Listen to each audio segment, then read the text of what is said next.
We're live. And this is the Veil Inheritance playtest, GauntletCon 2018. And this is knocking on heaven's door because it is loosely inspired by the Cowboy Bebop movie, but kind of diverged further and further as I planned it. But it's still inspired by it, so it's good. It's fine. And so the concept of this particular episode of this is that you all are bounty hunters. You're on a ship called the Endless Thought. You've been commissioned by a client who, and we'll say just for convenience sake, is anonymous and gives you the dollars in your bounty hunter, so whatevs, right? And you're hunting a known terrorist, Everest Hope. I've got pictures on the Roll20 of each. And let's see. So the idea is that after taking this job, you have started to have resurgences in your imprinted memories. And these memories seem to be guiding you to Everest Hope, but also hides a sort of like connection that you had with them. And let's see, maybe we'll just do character introductions first before we get too deep into that. So, oh yeah, safety tools. We'll use the X card. So if anything is happening that you're uncomfortable with, you can just go X card or type X card, or even just say, I'm uncomfortable with that. Why don't we do something else, or anything like that. Make sure that you're expressing your discomfort in any manner that you like. The X card is definitely one of those things. And what we do is we'll just edit it out and continue it on.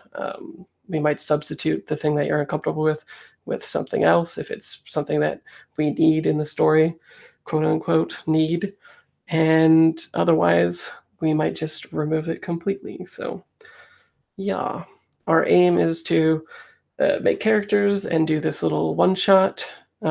Specifically, this is all alpha at the moment. I've only done one other playtest with this, and this is an iteration of the previous one. So we're also testing this specific scenario to see if it's good, and if it is, then it might actually become the QuickStart for what will be released at the Kickstarter. So that will be cool. And then if it, crashes and burns, then it won't. We'll see what happens. Tone, I think we can discover that along the way, depending on what your characters are like. I think we'll probably discover it within that. Character creation will generally unearth where people's heads are at. And personally, I'm fine with anything. I mean, it's inspired by Cowboy Bebop, so I imagine it's probably going to go to anime places, and I'm cool with that. So, with that in mind, Darren, do you want to introduce your character, please? I'd be honored. My character, I picked the Mirror playbook, and my character uses she, her pronouns. Her name is Chana. She is femme. She's got pretty simple clothing. She keeps it like pretty loosey-goosey because, she does her reflection thingy where she just, changes her entire appearance. But she's, yeah, so I think she's like pretty like quiet and subdued in that way. She's like maybe not a forced personality like on her own, but like in that way that she is maybe kind of a blank slate because she has to affect personalities all the time and constantly change between them as she does her appearances. I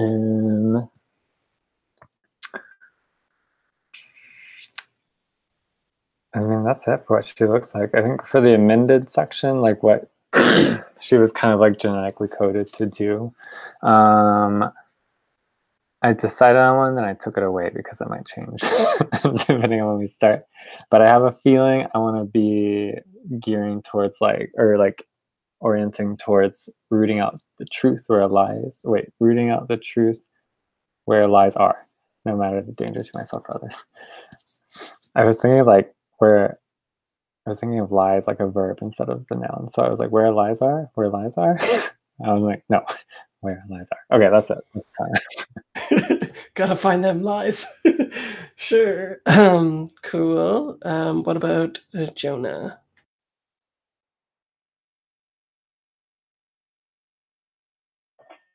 Cool. I'll be playing Valentine. He is the tracer.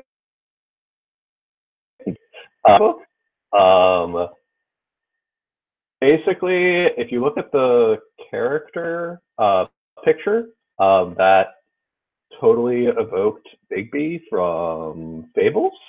So I'll tell you the more details, but the broad strokes is picture Bigby in space. That's kind of the vibe I'm going for. Specifically, let me just find my. He's masculine. He has always in business wear, though I think it's more rumpled business wear. Not definitely not in good condition. He has kind of a bit of an inscrutable face and unusual eyes because they are actually very much like Bigby. And he has a very ropey body. I'm picturing a spikes and definitely kind of stockier. And he's Caucasian. And I was going to go with a belief or a kind of was leaning from go with find those who are lost even at the cost of myself. I definitely am going to take the move, completely ignoring the advice Farrell knows, because that is just perfect. And yeah, that's Bigby. Cool. I think I got 80% of that. Cool. You're breaking up somewhat. If it continues, you can try adjusting your bandwidth at the top of the Hangouts window, or going to just audio. But you were fine most of the time, and then every now and then it would just glitch. Was it the same for everybody else? Yeah. Okay. Cool. To be honest, I'm sorry, I'm not surprised because I was having this problem earlier. So I will see if I can fix bandwidth. Okay, sounds good. And Joshua? I am playing Sorsha, and they are a custodian, which is dealing with storing and protecting data. So they have a bunch of different, if this is cool, Fraser, a bunch of different memories that they sometimes manifest to complete certain tasks. And so they might kind of go in and out of different personalities from time to time. But they are definitely interested in protecting information and probably specifically memories kind of above all else. And this information is like deified to them. So that's kind of the idea I'm going with now. And a lot of the moves and stuff will kind of come and go as we play, I think. I do have Sheltering Frame, which is when you stand in defense of something.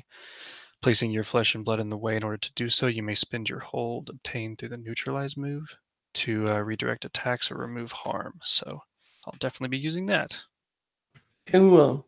Yeah, a lot of times I find people that run the game use Neutralize as if it was like a seize by force or something like that, where it just happens. But it's important to remember that it's hold that you spend throughout the scene. So it's a dynamic thing. Like sometimes if everyone's in a battle, you'll get everybody to do the Neutralize move and then spend hold and we do stuff. And then I have my hold as MC from people missing, maybe.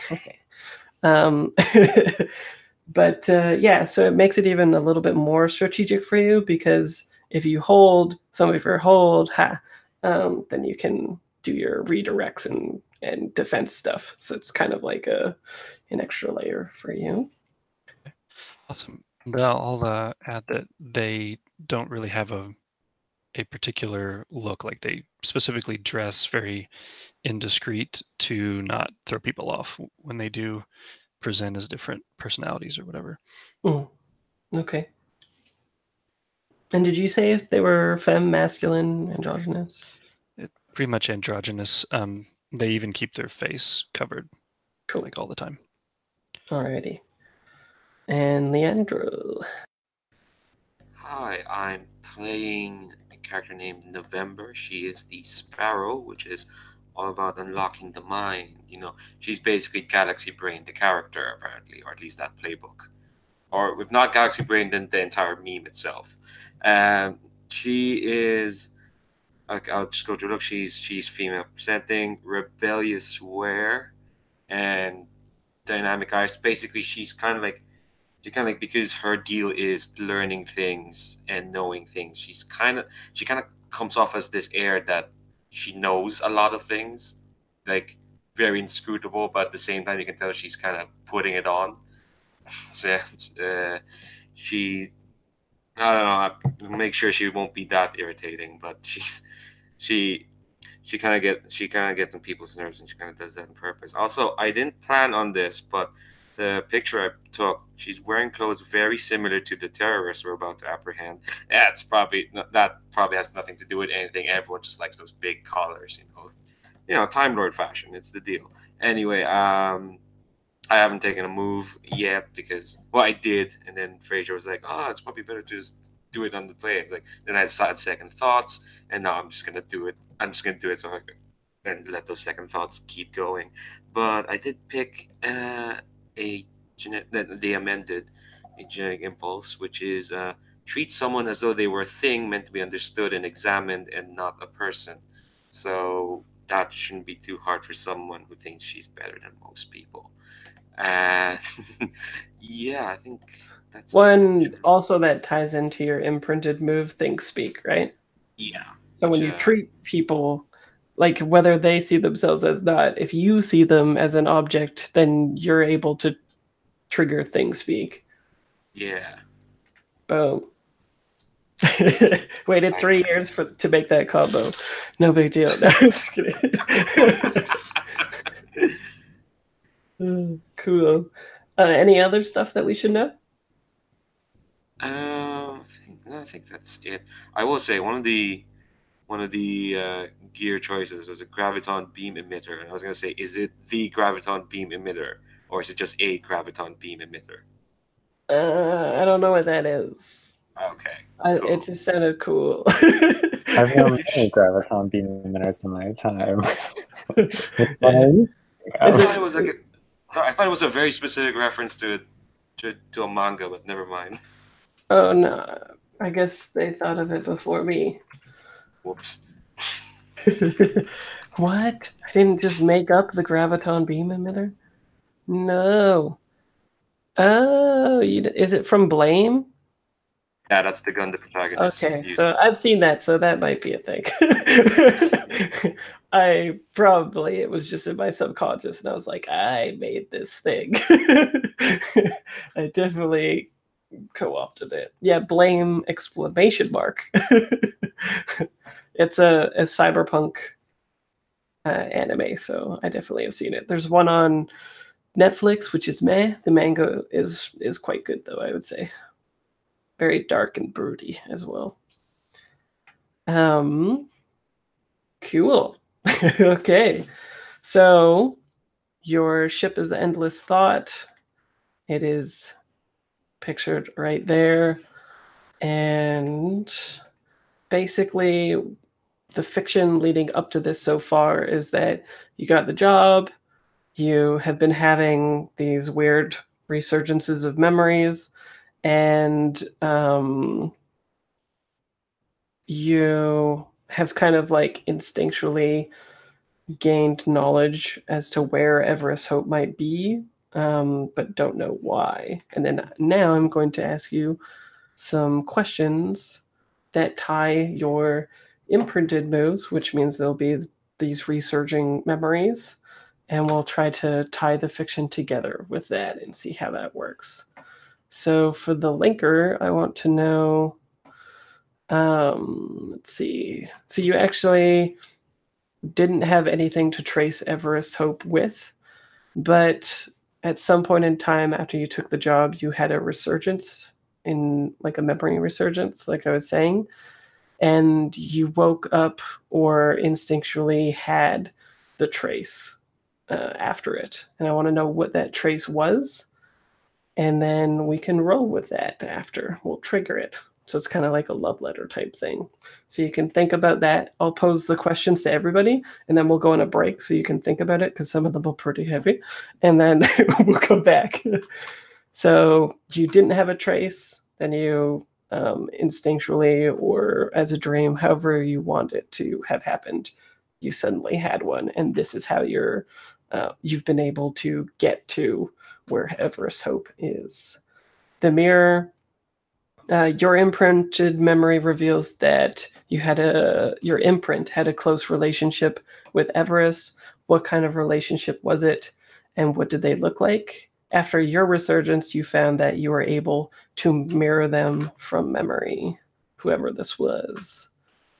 The sparrow, you have a memory of you have a memory.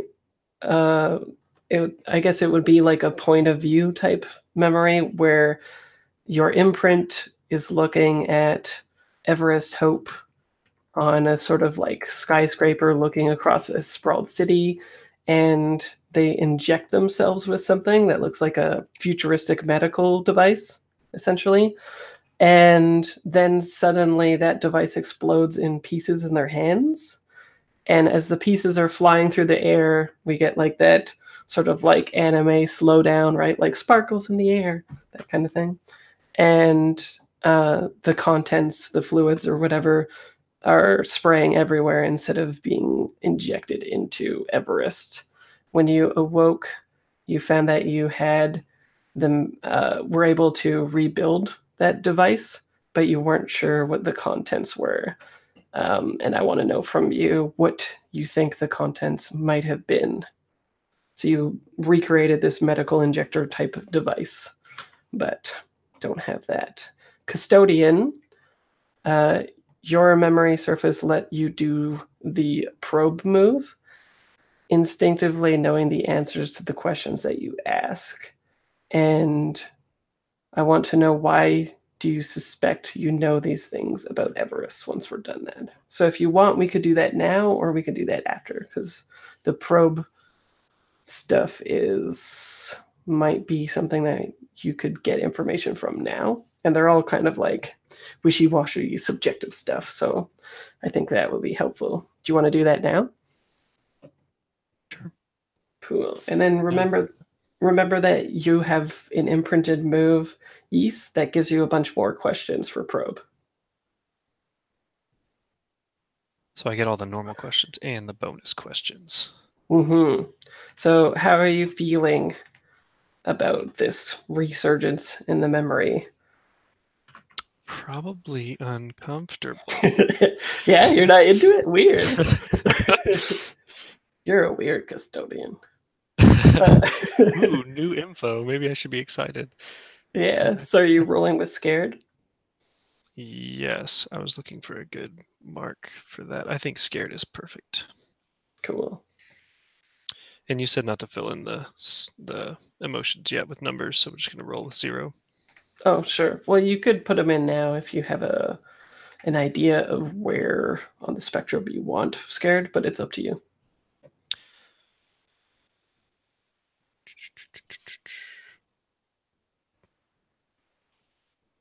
Difficulty normal? Yeah, it'd be normal.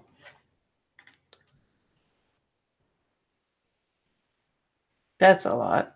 Oh my gosh. Time All to right. probe like a mofo. Okay, so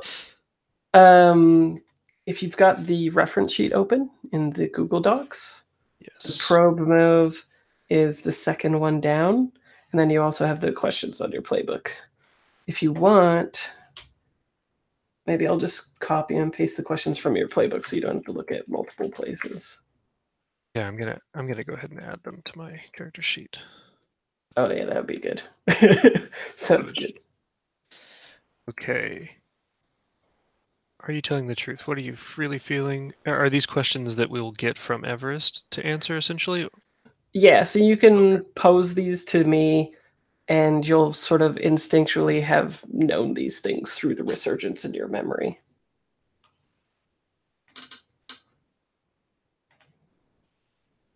And what you have been given from your client is essentially that most likely they're government, because they're asking you to go after a known terrorist, essentially, and that they have been wanted because they have been doing a series of whatchamacallit.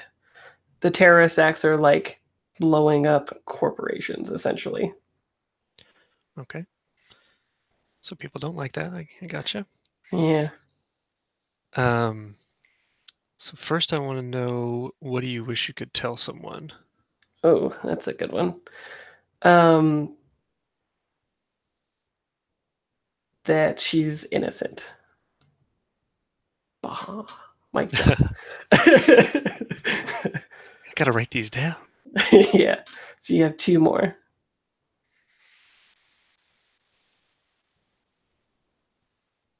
What do you feel the most responsible for? Oh. How did I convey that? It would be you feel like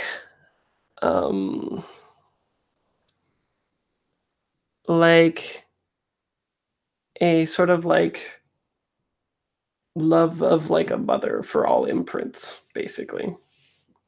Okay. Probably makes me feel all warm and fuzzy inside for just a second. And I think we probably already know what she intends to do, or which is blow more stuff up. Yeah, I'm gonna blow that one up, and I'm gonna blow that one up. How about, what do you wish I would do? Mm.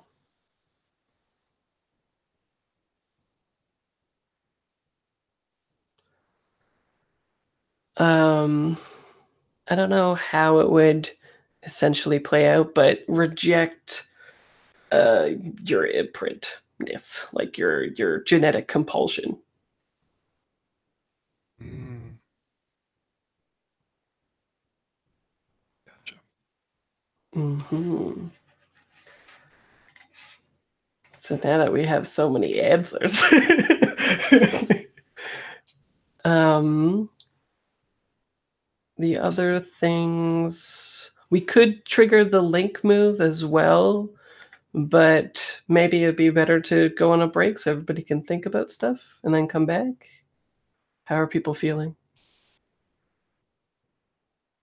Huh? Don't ask. Sounds good to me, either way.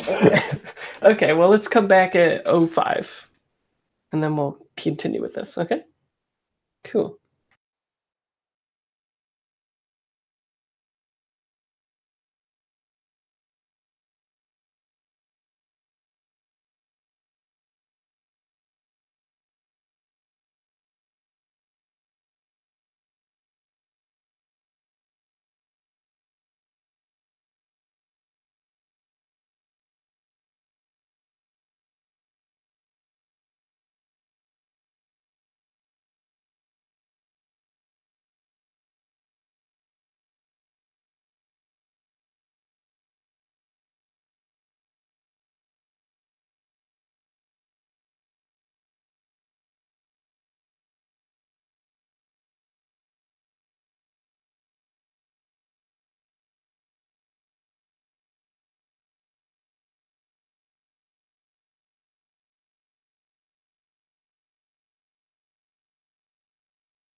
Welcome back, everyone. You guys are so prompt. You're like the most prompt Hangout players I've ever been. Do you want this to not be? No, it's good. It's great. It's blowing my mind.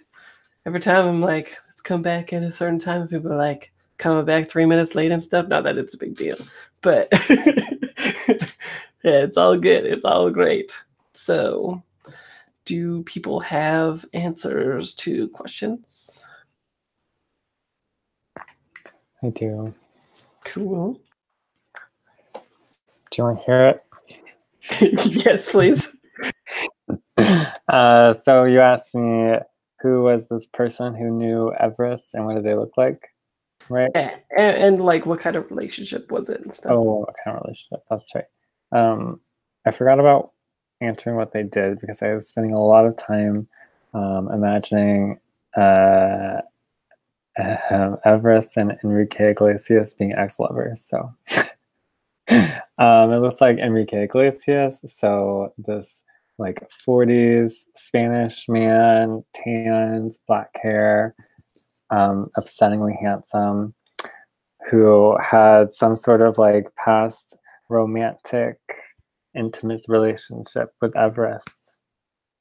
And then maybe, I don't know what this guy did.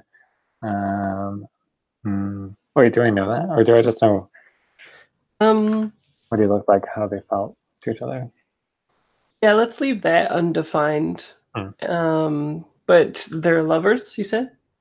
Ex-lovers. Oh, ex-lovers. Yeah. So even at the time of the resurging memory, they were ex-lovers? Okay. Put some texture in there. Yeah, and now you're able to look like Enrique. It's a blessing and a curse. Is it a curse? I guess we'll find out. Yeah, sure. You're a fugitive. What about Leandro? What do you think the contents of that spilled fluid in the air was? I had a vague idea. All I know is it's a sort of liquid or palliative or drug called Virtue. And I think what it does is I think this is what my character thinks is that it's a drug that kind of because for some reason she got the idea that Everest Hope is someone who's very emotionally burnt out, and Virtue kind of like gives you the ultimate emotional spike, and she kind of needs that to be focused, otherwise she's just dead to the world. Dang, Chappelle. Okay, cool. I love it. And what about Linker? What is the trace, you think? It is so I think it is a smell, but it's a smell that doesn't follow any sort of physics. Where it's like basically he can like smell her through space. And it is the smell of your grandmother's living room. Like I will say Valentine has no idea. Like, this is not a smell he is used to using to trace people, and this is not a smell that he associates with imprinting. But Okay. that is the smell. All right, I'll make a note. Everest has butterscotch candies. Got it. Good. Okay, cool. I think that's everybody then. I want to know from the custodian, why do you suspect you know these things about Everest? I think that previously, or whatever I was imprinted from, right, was a sibling of Everest Hope's. Oh. And they had a falling out when Hope became too extreme or whatever. Or maybe that's too much info. I don't know, but That's fine. That's good. I like it. Okay, cool. So let's roll your trace move, Linker, and you'll have advantage on this, which means the up arrow. I think you have to uncheck simplify to see the up and down arrows. Yeah, I was just gonna say I could just roll 2d6 Wait, it would be 3d6 then. Right. Yeah. You could, but you would be screwing yourself. I think that this is Ignore definitely. that. I accidentally pressed the button. Oh, nice. I was like, I'm gonna roll powerful because it just makes the most sense. that's. Oh, did you put a plus in your thing? No, I didn't. Oh, okay, weird. It says plus zeros for some reason, but Yeah, that's super weird. yeah. Anyway, it would be 14, not 0. So that's pretty good. It's literally the highest you could go. So cool. I guess you did the thing. So let's look at that move. Tracer. Right.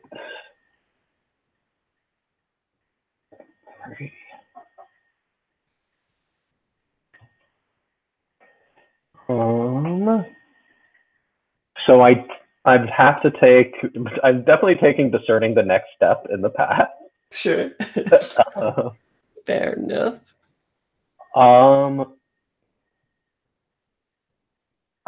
You know what? I like the one that I'm not gonna pick as I'll take the physical altering it. So Sure. physical or mental altering is the one I won't pick. So It's the one you won't pick. yeah. So I will follow the path, do not take harm, and take the +1 ongoing. Cool. Sounds good. You won't turn into grandma's living room. You smell like butterscotches the rest of your damn life. That's like perfectly on time for Cowboy Bebop. Yeah, that's true, actually, eh? Cool. Okay. So that all happens, and then I think we get like the normal kind of Cowboy Bebop cold open with y'all just like on the ship. And we get like a shot probably of like the Endless Thought making its way. And do you guys want to have a scene discussing the things that you know already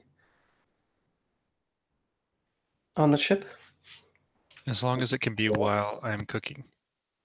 I mean, sure. I like, in that case, I think I walk into the kitchen as I should find a name for this person, so I'm not saying I'm Enrique Iglesias all night long. Just look on your character sheet. Just look on my character sheet. Look for a name. Oh, Because there's a whole bunch of names there. I was looking at Vale. Well, these are all. Let's see. His name is June. So I'm gonna come into the kitchen looking like June. I'm imagining I like just woke up, maybe from the specific resurgence. So I don't even think I realized that I'm not looking like usual old Chana. What's for breakfast? Whatever your character's name is, Sorsha. Herb infused dehydrated protein. Our favorite. Yeah, I love that. I'll just plop that on the table. Good morning. I would say that I think around now is when Valentine's going to show up and just like grabs his breakfast and coffee and then just sits down without like saying a word and just starts drinking the coffee and staring at the breakfast.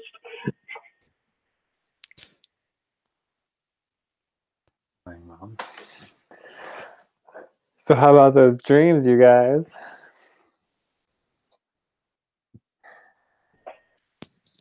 Does anyone smell butterscotch? No, I definitely do not. what are you talking about? I'm smelling these delicious herbs that I can't even name, and this wonderful protein.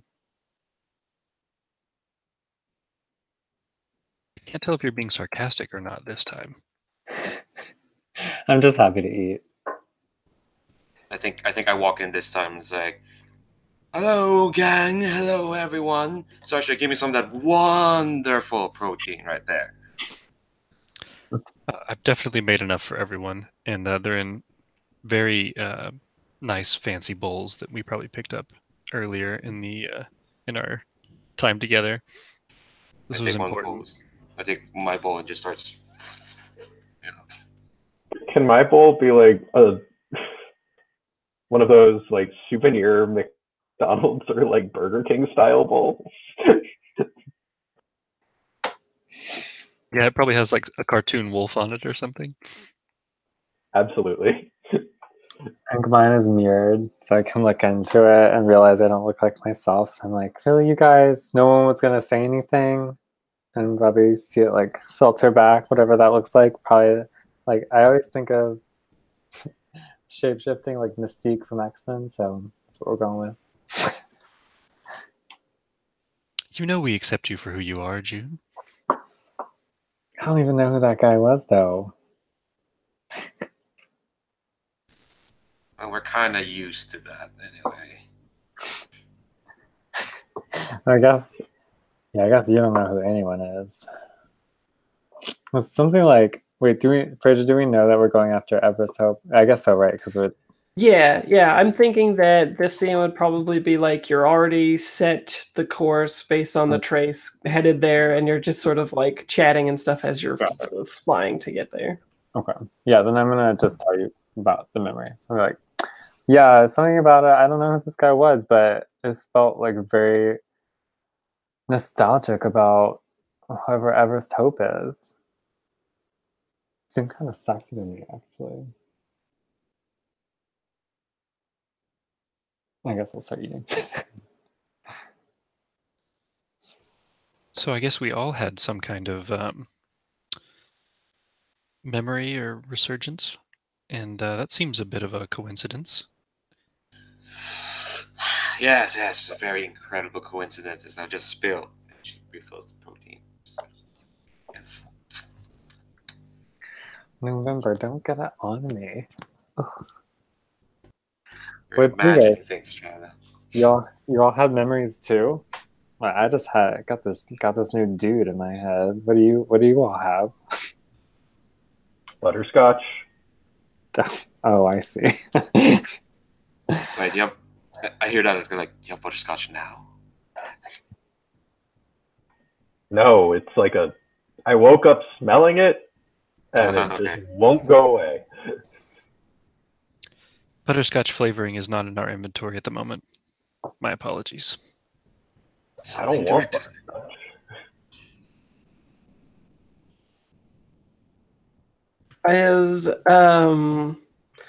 Is China probing anybody else since they're not forthcoming with information? Yeah, probably. I mean, if Sorsha mentioned that, and now November is kind of gesturing towards something weird. Yeah, I want to probe. I'm gonna probe this table. I want to probe the people at the table. Sure. Well, you could probably just roll it and then pose it to whomever, depending on your hold. Oh, yeah, that's cute. What am I feeling? I think I'm feeling. Where's my feeling wheel? Get that feeling wheel. Oh, wait, did I put it in there? I No. Sorry. Let me check. Not on the reference sheet, though. It is on the reference sheet, yeah. I didn't download that. I have like 3 PDFs. I have it in there, so just give me 2 seconds. I'll pull it up. I'm feeling like, how am I feeling? I'm feeling like probably a little sleepy, probably like slightly confused, but also probably like I'm a little like extra hot today, right? I think Chana probably has good self-esteem, but now ever since they started inhabiting June, or June started inhabiting them.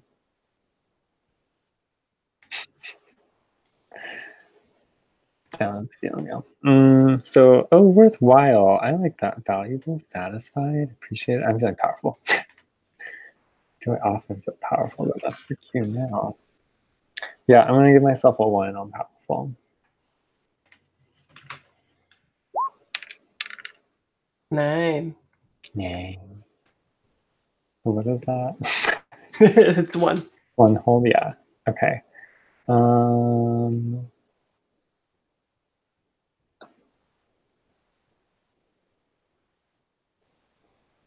Who do I want to ask and what do I want to ask? Who's being the most coy? He's being the most coy. I want to ask. Um, I want to ask November how I can get you to spill the beans. But I think you're the one who hasn't mentioned anything. Oh yeah, you've been eating. Well, yeah, I'm hungry. I just woke up. Yeah, okay. Basically, it is for wait for me to stop eating and just ask, because she's not gonna say anything unless she's asked. Unless she does it very directly. I'm gonna take your bowl. Then November, what do you know?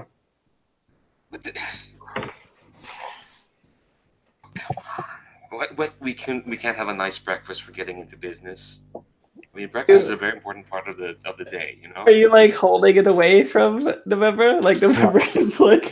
Yeah. We're bounties hunters, November. The more we know, the better. There's plenty of breakfast where that came from. Don't say anything, Sorsha. Oh, fine. I was gonna say anyway. All right, whatever. Fine. You wanna be queen of this place, China? All right. Okay. So whoever was whatever in my imprint. Basically, they built a medical device for Ever's Hope that gives her some sort of drug, and I don't know if it's true, but my imprint thinks it's a drug that lets you feel. Is it a good feeling? No, any feeling. Oh, any feeling. Yeah, it's almost like maybe Everest can't anymore. Yeah, so we just gotta look for like an emotionless person. Great. That shouldn't be too hard in this day and age. Well, she also smells like butterscotch. That narrows it down. That's really all you got? Just some butterscotch, huh? Well, it was butterscotch with some hints of freshly laundered linens. I also got some mothballs. There was also a faint odor of the neighbor's cigarette smoke, but that could have just been my cigarette. And you know those like vinyl pants or coverings? I don't remember because like I was really bad in history. It smelled like that, like plastic. This is all leading you somewhere, right? However, you do what you do. So either she's in a museum, and like Valentine just finishes his coffee. Okay. So what is a normal trace like for you, for Valentine? I think it's he gets the actual human scent. Like that's what it is. He picks up like the actual human odor and is able to follow that. Like he can't follow through space or anything like that. Gotcha. Okay. It's just a physical space type deal. You're like a bloodhound. Exactly. Cool.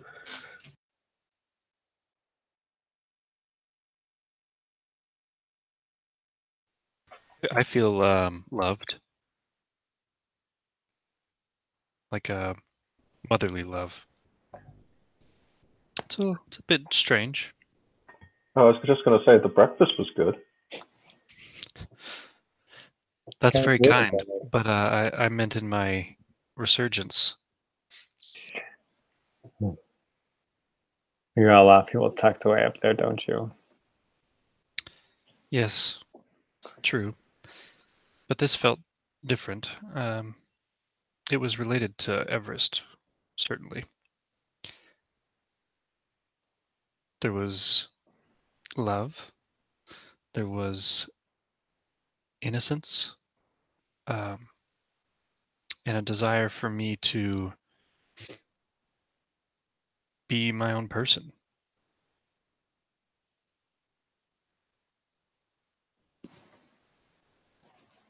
And Everest is a terrorist now? That's the info we have.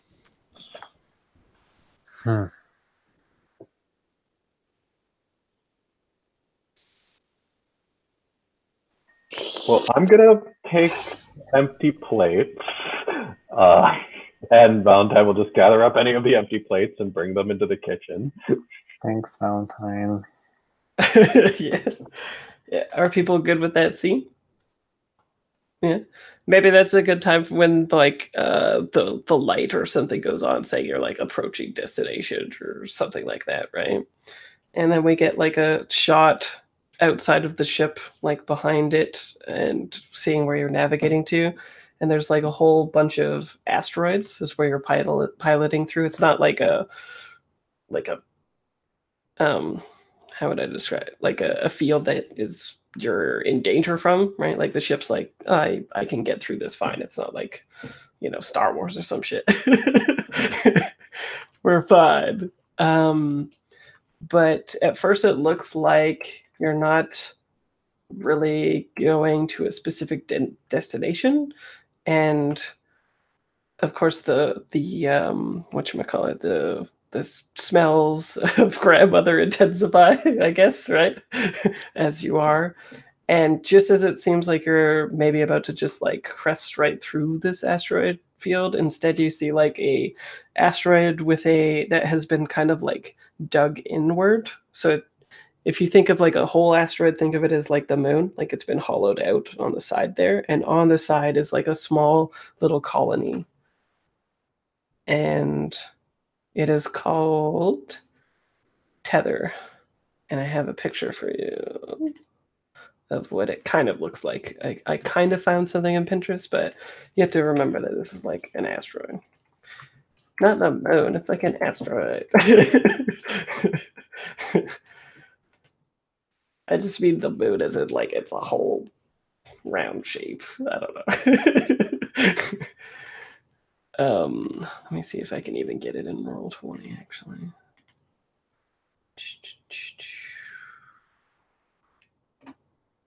Upload.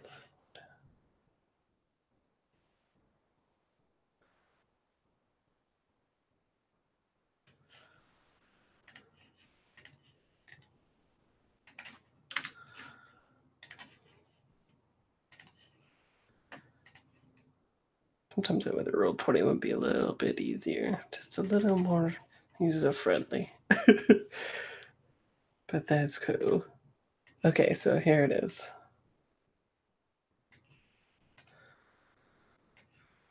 So it's called Tether because there's literal tethers coming up. There's not the other stuff in the background, like the other towers. It's just one of these. And it's like a small colony. And basically you see like the traditional kind of Cowboy Bebop little fields over the place, like protecting it like a biodome so they can live and stuff like that.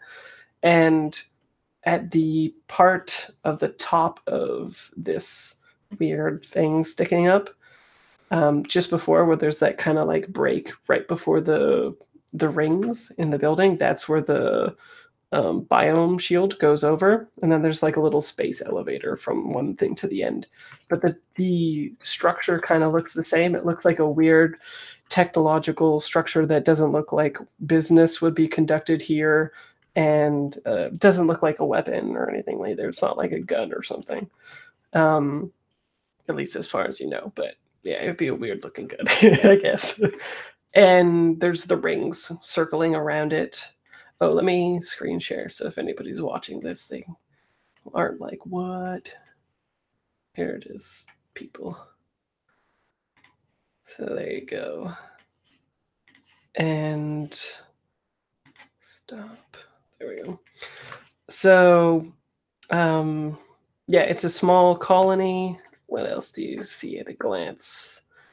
There's that massive structure protruding out. It's very much like evocative of sort of like the way stations from Cowboy Bebop, like where people, it'd be like if you were driving rural country roads or something and you got to like a small town with a gas station and then you like make your way along it. It's very much that kind of a feeling, except that it's his face and it's hard to find.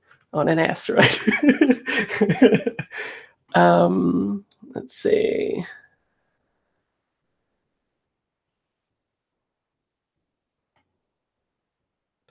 Oh yeah, and on this colony that looks like it's probably like small, so I don't know, like maximum 100,000 people or something like that. Probably even less, maybe like 50,000 or something like that. And we get the cool like space shot of like it being in darkness and all the lights on this asteroid thing with this thing protruding out. And as you get closer, if you get closer, you'll notice that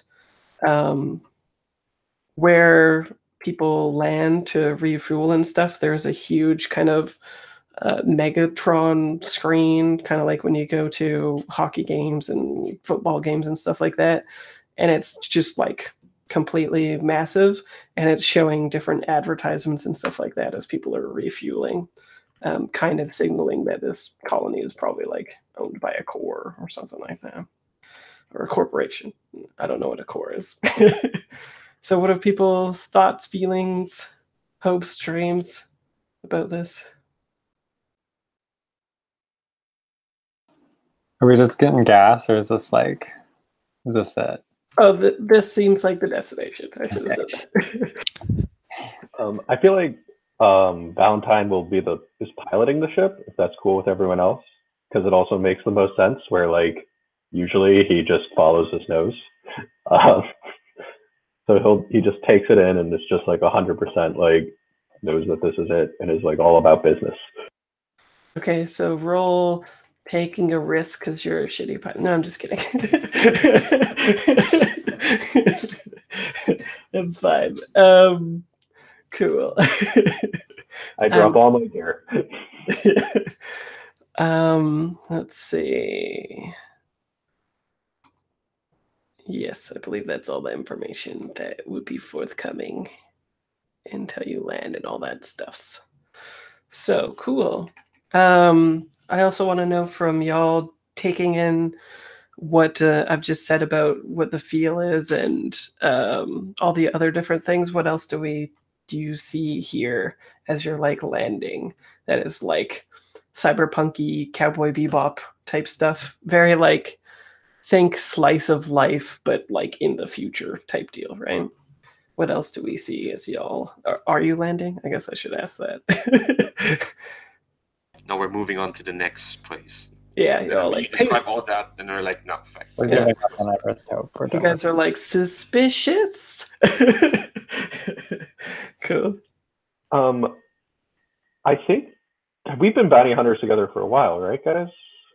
So like I think have we been here before, or Space is big. No, I don't know. I don't mind.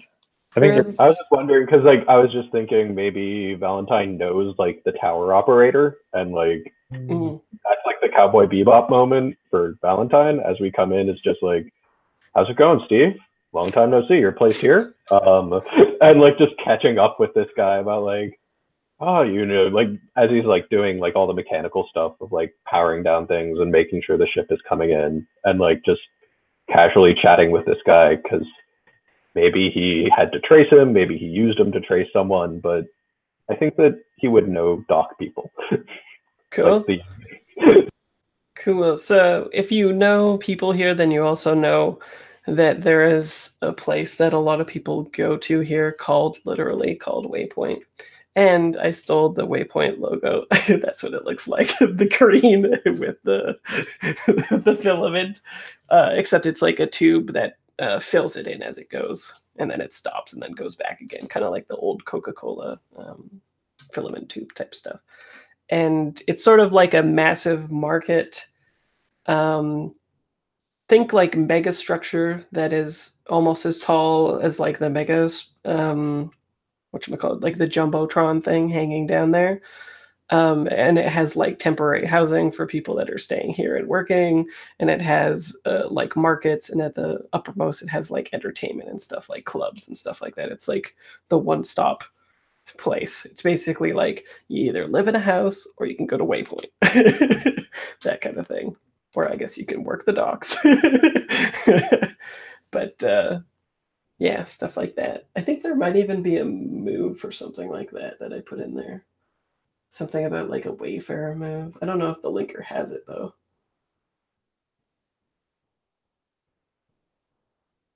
I don't know. It's probably not worth dwelling on, but yeah, sounds good. How is it? How does the ship land? Does it look cool? Like, you know, in Cowboy Bebop, they land in the water. It's like always a sailboat somehow. I feel like this one in my head, it's like the ship comes in and it's this like slow kind of balletic spinning, and like you as it comes in, you notice that there's like a crown around it, which are all the ships, and just kind of like joins this crown and like docks nose first. Um, Cool. And so, what else do we see here, peeps? What else is in this weird little colony? There was this like Anthony Bourdain clip once where he goes to like a fish market in Italy, and he goes like super early, and he's like working with them because they're like, you know, bringing in all the fish and prepping it for sale. And then right before the market opens, all the like workers are like huddle into this tiny cafe that's attached to it, and they all do like a shot, and then have breakfast with like a little glass of wine before they get to work. So in the future on an asteroid, I think we see maybe at Waypoint or whatever, these market workers.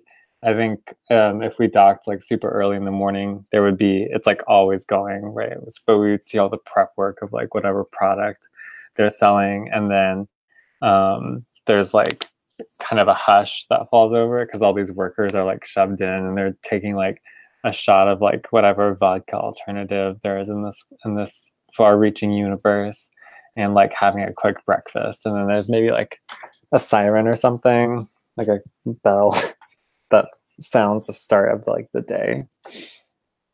Oh, got here early. Well, I don't know if we got here early. I'm just saying that's a slice of life. Oh, okay. That happens. I don't know. Yeah, sure, that can happen right now. I like the idea of all that stuff happening with like the classic tracking shots of the places. Yeah. What else people got? I think we see a bunch of like space truckers that have pulled out in front of this giant Mechatron and are kind of like treating it like a drive-in movie almost because they're resting in between points. And there's probably like other people out there too, not just space truckers, but it's mostly these clearly cargo intended craft. They're kind of getting a little bit of rest in front of the Mechatron. Oh. I've never seen Bebop, so I'm just gonna take a shot in the dark. I'm sorry. I see so many shaking your heads. I'm sorry. I'm a fake anime fan. Uh,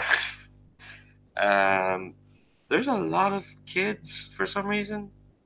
A lot of kids running around, kind of like in their own, not say gangs, but like in large groups for some reason, and you kind of wonder, well, what should they be like in school or whatnot? And you can kind of see kind of in the veil, you can see the like information clouds around their head, and they're kind of like they're learning as that's their school now. They have to go to a physical place. It's just kind of beamed into their heads. You see, some of them has it, some of them don't. A lot more don't, definitely. And yeah, there's just a lot of kids for some reason. Cool. I think before, probably as we're landing or before we deplane or whatever you do, you debark, deboard. I want to spend time trying to find somebody important in this colony, gas station, asteroid, whatever this is, so I can impersonate them and move with social ease. Oh, okay. Sounds good. So, where do you think somebody like that would be? Oh, I was just gonna do like a Google search. Oh, okay. Sounds good. Just their likeness, them or their likeness. I don't want to like trap somebody and be like, I'm gonna become you. Oh no, yeah. Well, you say how you do a reflection anyway, but I don't imagine that it's like yeah, like you become them or anything. Well, yeah, I just meant, yeah, I didn't want to find the actual person because I want to just like be stealthy. So yeah, I'm just looking for like a profile or something, and like video clips, and like as if I were building like a profile on them out of social networks and things. Just, you know, that touch of creepy modern day surveillance. Cool. All right, cool. So let's see. And you're not doing it yet, are you? Well, yeah, I guess so. Because I was thinking I would just like go out and whatever be that we're person? gonna do here. Yeah, I'll start off being this person because Okay. we'll have to get information. Okay, yeah. Why don't you look for a pick then, and let's be a little bit. You'll be choosing somebody who's basically affluent, I guess, right? Yeah, that's a good way to put it. Someone who's Cool. affluent. All Someone right. like some social pull here. Gotcha.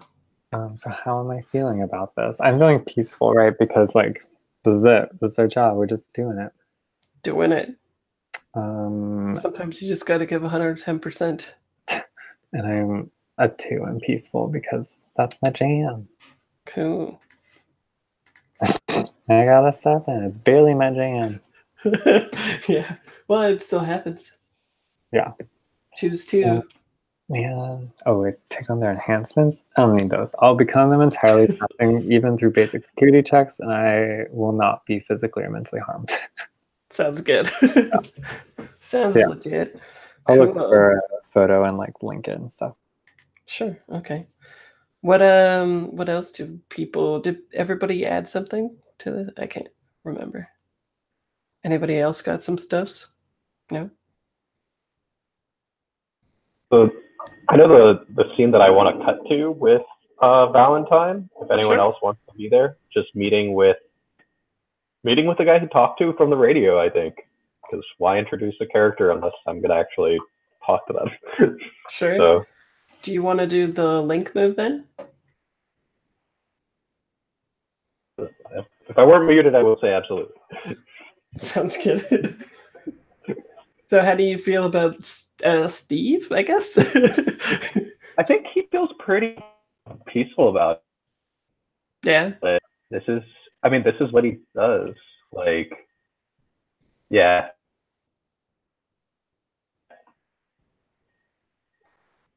Nine. Cool. 7 and 9. Strained or frayed in some way, and they have one obligation on you.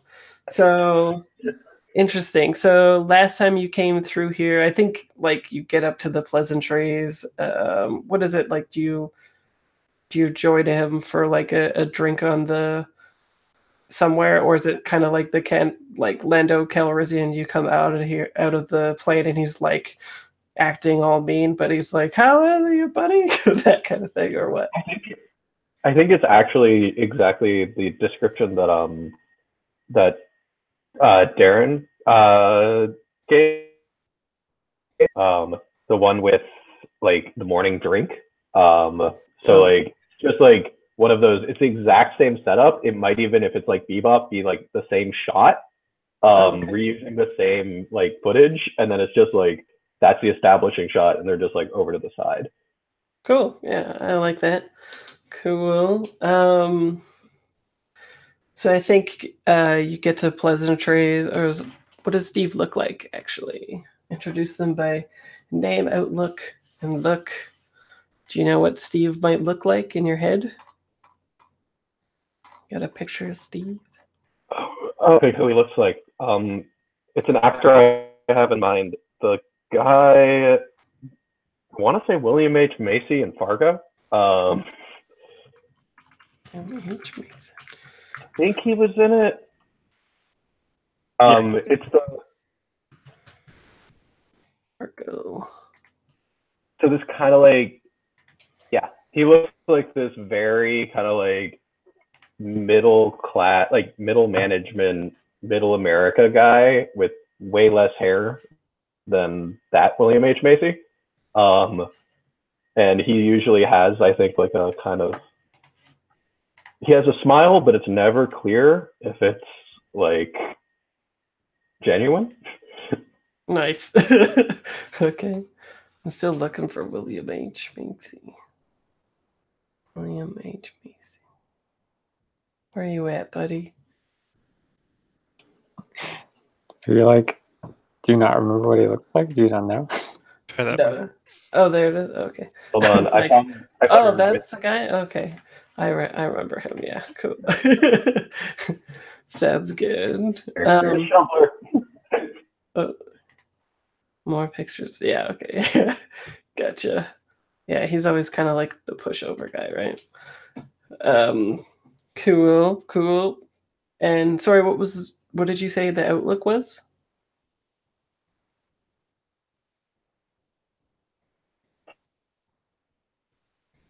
I think it's not great. I don't want to. Is there? Hmm?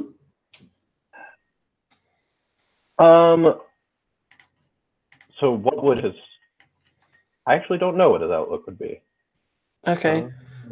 Well, we said he was kind of cheery and stuff, right? Maybe he's just like that in general. I think it's cheery. Because I'm trying to figure out the word, because it's like cheery, but this false cheer that's hiding kind of like, it's like a mask. That's okay. He's very used car salesman. Gotcha. Okay. Everything. Cool. So I think then it definitely begins with the drinking and all that, and we get the like classic time passing of the drinking and all that, right? And then he kind of like, as a used cars salesman does, suddenly switches gears into like the serious business. And he says the last time you blew through here kind of caused a little bit of a ruckus. The corp. Now there's only one of them here. Before there was two. Now it's just manufactured life. And then I guess like we get in the corners of the screens as when we were panning, and probably on the jumbo screen it'll say like everything is brought to you by ML. And yeah, they use ML instead of manufactured life because optics. But yeah. After the corporations had it, it's just them now. Times are really tough. And honestly, I'm not sure. Like, I know if you're here, you're working in Angle. I'm not sure how much I'd be able to help you. Why don't you tell me what you need, and maybe I can hook you up. And you can tell that he's angling for, like, whatever you need. I would like more money, please.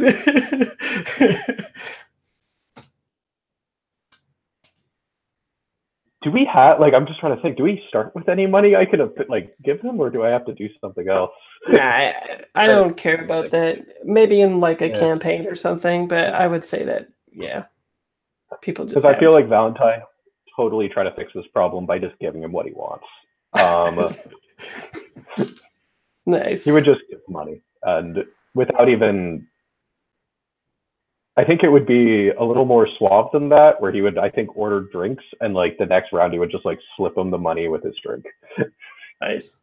And he'll be like, oh, as soon as he gets the money, he starts talking about like his dependents, right? Like he's like, oh, Kara will like that. And last time he blew through here was like Shanice or something like that, right? He's just that kind of guy. But he's like, for real though, I wouldn't stick around here too long. This place is weird and hot. I don't know if you noticed, but the last time you were here, there wasn't that giant thing. Yeah, that's new around here. And now that that corp is the only one around, everybody works for them. And let me tell you, their lips are sealed up tight. It's basically just like a herd of zombies around here. Everybody does 9 to 5. Nobody's any fun anymore. You go to Waypoint, everyone's just like all sullen and shit, drinking their little vodka shots. Nobody's partying. Honestly, it kind of blows. Why don't you get a new job? I'm sure there's other postings. Yeah, just leave an asteroid. It's all so easy for you. I don't know if you can tell, but I'm not an imprint. Right. Sorry. Yeah. Sorry. I'll be here only as long as I have to. Just could you keep your ear to the ground and like he'll pass along. I'm trying to think if he would have any. Yeah, he would. He would have the picture. And he passes him the picture of. I forgot the name of our villain. Oh, Everest. Everest. He passes him a picture of Everest and just says, "If you see her around anywhere." Are you probing when you do that? Sounds good. Honestly, at least when I run this game, it's always like probe. Probing for days. I think he's a little pissed because he didn't want to pay for that. Yeah. I'm gonna put another one of my ones in mad because. Oh, that's pretty good. You know the things. Okay, so during this interaction, you hand him the picture, and it's probably got like, it's probably the same info that the corp gave you on Everest, but redacted, kind of, right? Like not all the specifics or whatever, but it's on like. What do you think it looks like in the veil? Is it like a tablet or something, or a moving picture, or what?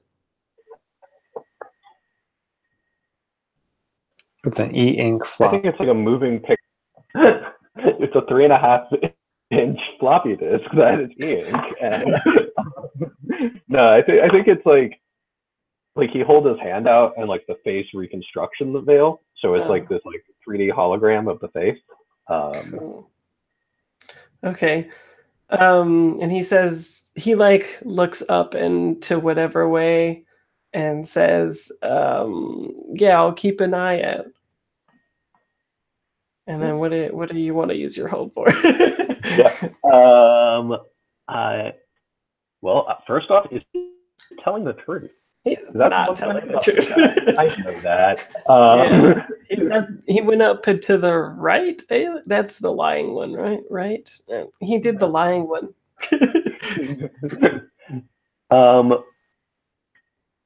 How could I get him to actually keep an eye out?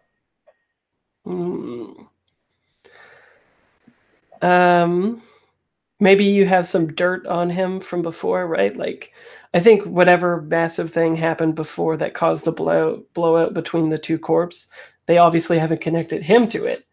Yeah. And if you were like pressuring him with that info, like we were both there, that kind of thing, then that would be a good pressure point. Yeah, I feel like trying to think if Valentine would be the sort of guy who would try to get one of the other people on the team to take footage of him and this guy doing illegal stuff so he could blackmail him. I don't think he has that kind of forethought. So I think he's just going to offer him more money. He knows that that's the way to do it, but I don't think he has the leverage. Okay. Well, you still have more hold. Yeah. So the last hold I'm going to do. What does he wish I would do? As soon as he sees that picture, you can tell that he's like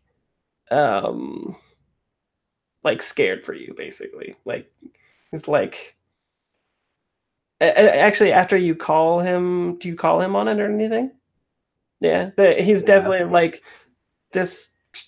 They're not worth your trouble, right? Like you should just head off where you're going.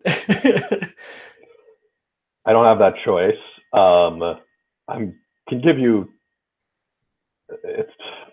I don't want to do this, but either I can pay you. I can pay you, or I can blackmail you. Well, I think like the other one is like I could kill you. Oh, But I really don't want to do that. And you really don't want. That doesn't get us anywhere. Or, and I feel like I think he does have blackmail, but the blackmail is last time they were in and after the job, they got wasted and he cheated on his wife. oh, so, okay. Rough time. But that was his last wife. So yeah, like I mean that, and like it's not a one-time thing. This guy is that guy. Like he is the kind of guy that does that, and he's like, I now have evidence of I can ruin your current life, basically. Like I know you ruined. Like, this is your fifth wife, maybe. Like you are a terrible scumbag, and like I can prove this to your current life and tear it apart. Okay. Another thing maybe you could do is like, if I do get bit on this, like if I get shot down, maybe you have like a blackmail folder or whatever that gets released, right? That would implicate him anyway. So it's in his best interest to get you to where he needs to go. Otherwise, like everybody goes down type deal. Is that sounds perfect? That sounds perfect. Cool. Scum and villainy, Steve. Yes. Very nice. Okay, he's like, well, you would have found her anyway, I'm sure. These days, the only place to go is Waypoint. And she came in here about a week ago, and she's been trying to get a crew together of Imprints. And the way that she's been making noise, I expect ML to stop on her like a bug any day now. Shameless H. Macy, very good. And then, so you good with that? Yeah. Cool. Yeah. What are other people doing?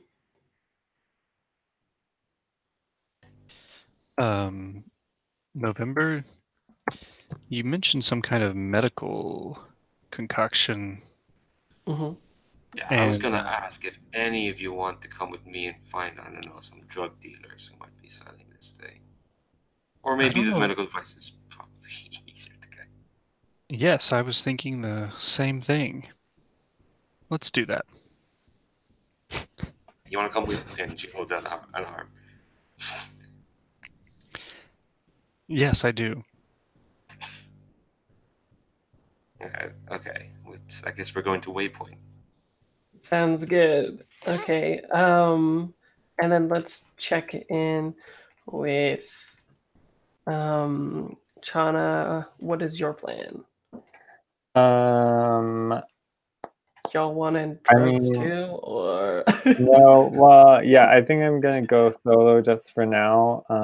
Not that I intend to stay that way, but just because of the position I put me in with my disguise and stuff. So I'll try and like, I just want to run my own gig, my own info gathering gig. Sure. Yeah. And are you doing that at Waypoint as well, or? It just sounds like I should be. Well, no. I mean, it can be whatever you want. You can frame the scene even if you want.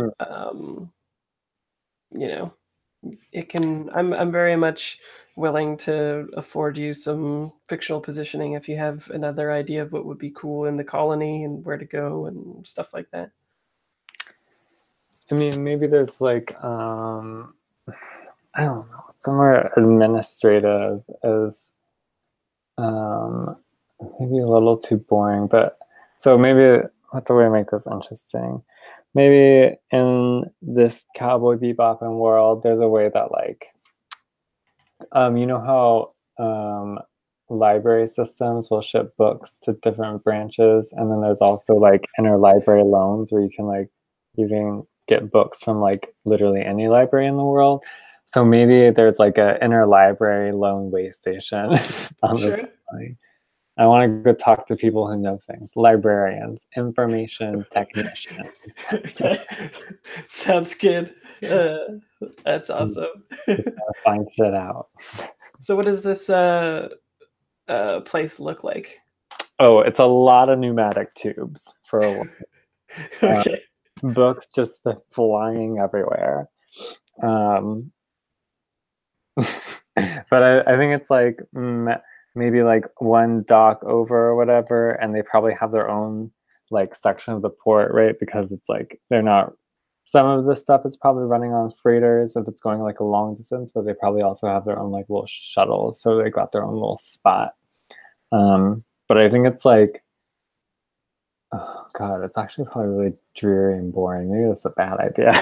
It's probably just like it's just boxes and bins being shoved around, and there's like people at the pneumatic tubes, and then there's also probably shelves, right? Because like they have to time shipping. Yeah.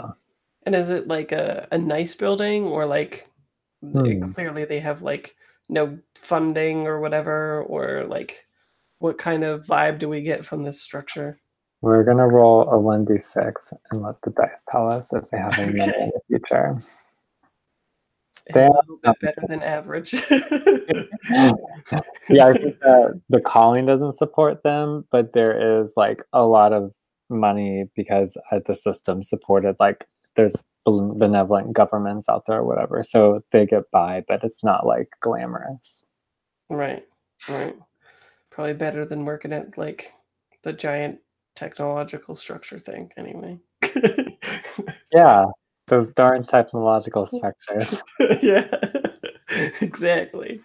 Cool. Okay, so I'm just gonna go full on magicians and say that the librarian looks like the librarian from the magicians. So she's like, I don't know. I think she's aged gracefully, probably 40s. She's got the like kind of 70s coiffed hair look going on. She's got like the glasses that you can take apart that are red. She's nice, very smart, very curt, and doesn't have time for shit. So Good thing I'm an important person. yeah, and maybe she's got like a pin that's like I don't head librarian or something. Yeah. Yes, classic head librarian pen. Yeah.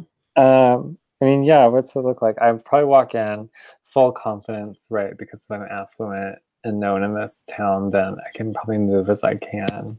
But I wonder, oh man, that's a pickle. There's just a lot of baggage with me being somebody else. So I don't know that much about them. But what do I want? I just want information about the colony where people would stay, right? So yeah, I mean, I think I'm just like, oh, librarian, it's nice to see you again. Yeah, and so the person that you're mirroring or reflecting is, are they like the boss of this place, or what are they, like the boss of the colony, or?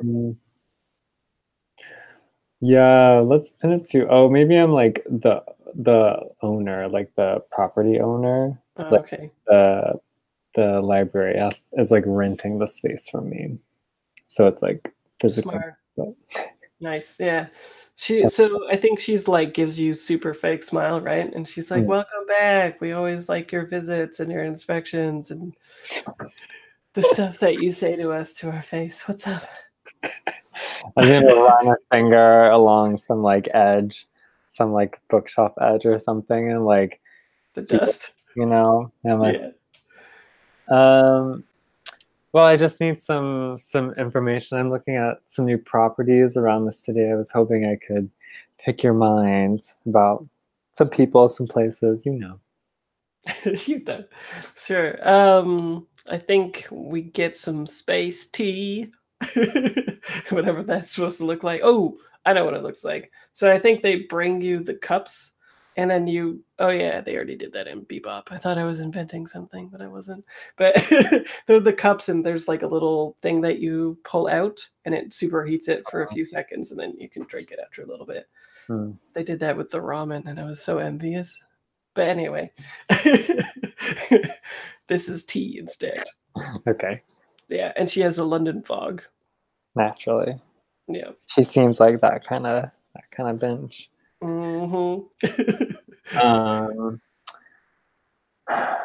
I'm probably just gonna like put sugar cubes into it slowly, but not ever actually drink my tea. So I'll just like stir the sugar cube into it, and then when that one dissolves, I'll just put another one into it. So hopefully she doesn't notice if this takes too long, like 15 minutes later. Okay. What do I want to know though? Where am I going with this? We're looking for Everest. I have like no lead. Let me just probe her. I think right, let's abstract that to the role. We're just having the conversation, right? Because I'm trying to explore the layout of the colony and like where different divisions of people are at, like who these people are at Waypoint, these people are working these like administrative offices, these people are working, or I don't know, they're like maids and cleaners, and like here's the like poor neighborhood and here's the rich neighborhood. And these are these people, right? Okay. Sure. I have a suggestion too, though. Yeah. Like a natural thing to do would be trying to get information this way on Everest Hope instead of the information provided to you by the client. Yes. Yeah, that could be a thing, right? Because it's probably biased information at the very least, and at the biased as well as like only information concerning what they want you to do too, right? So yeah, okay, yeah. whereas So this now, information is in a separate, axum to get at. yeah, so I'll angle it towards like finding out who Everest Hope is and what they think of them, and yeah, their reputation here. Yeah, And we can say that you find out the other stuff as well. That's that's easy stuff. she gives me like a pile of blueprints. Yeah, exactly. And like census information. Yeah. How am I feeling? I think powerful again, right? I'm doing my stuff. And are you lifting the veil or are you probing? I would think, well, I guess I don't want to know about her. Yeah. So yeah, lifting the veil would be like a general information thing. Yeah, maybe I'm lifting the veil. Cool. But it'll be a big one, yeah. It always takes a long time if people pass. If you fail, it's like right away. Yeah. Cool. So 9 give you an impression. And so you want to know more information about Everest. So first of all, give me the fiction. What does this look like? Like, what does the veil look like? I guess like in the fiction, she's probably just like sets you up with the terminal after giving you all the information about the town, right? I imagine you're like, I need to look up some more stuff, Okay. Well, in that case, I think since the veil is this kind of AR, VR experience, I think that libraries have like VR rooms, so they're just probably these like rooms designed specifically to support the visualization and like sensory perception of the veil. Maybe that's not something you can do if you're just like walking down the street, like the Wi-Fi is not strong enough. So these rooms are like designed to like help contain that and then also like display stuff, right? Because maybe that's also like a storage issue because there's no storage in the air. So yeah, I'm in a Sounds good.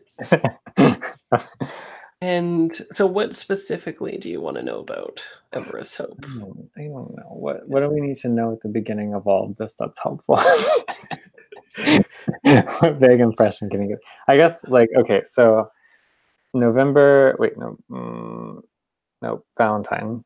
Valentine can like just literally go and find them. That's their gig. And Source. I'll make a deal. Okay. I'll bump you up to a 10+ if I can have a golden opportunity. Oh yeah, of course. Okay, sounds good. Me, yeah, of course you can. I kind of figured. So now you'll get good detail. Yeah, I think so. Like, what I want to know is, I think, because I'm about people. Yeah, I think I want to build like a network. I want to know, aside from this ex-lover, June, who is involved with Everest, like who's satelliting Everest, and like if I can get their pictures and stuff. Okay, so let's see. I think what you find is like a series of, let's lean into the library thing and say like, it's almost like you're finding like the microfilm news stories, except it's like interactive and stuff like that, right? Like as if you're on the scene or something. And I think there's a few different news stories, and some are really far back, like a couple hundred years back type thing. Like whenever we played Cascade. That's what these stories are from. Oh. And essentially, there is a story about the murder of Everest Hope and the sort of like grandmother of what became the Imprint program. It is like the um, they kind of like pioneered the tech that made imprints possible, but mysteriously, before they could bring that to a fruition, they were murdered. And then multiple stories pop up later, which isn't that unusual because people have like usually when you're murdered, especially the state would provide you with another body, and then you would continue on. But there's like a big gap between it when it should be like an immediate one. So maybe like 50 or 60 years, there's another story. And that's when this sort of like weird militant stuff starts happening where she's taking out these factories, and they're always ML factories, right? She's always going after manufactured life sites. And manufactured life are generally the people. There's a lot of different corporations, but they're kind of the ones accredited to taking her work to fruition for Imprints and what they have become now, basically. And yeah, it's all very like, how would I put it? It'd be like Fox News wrote the stories, right? Like all heavily slanted and like self-referential every time, right? Like they're like, oh yeah, back then it's well known that Everest Hope was a terrorist and stuff like that, and the citation is from like another piece that they wrote like a year ago or whatever, that kind of shit. What else did you want to know again?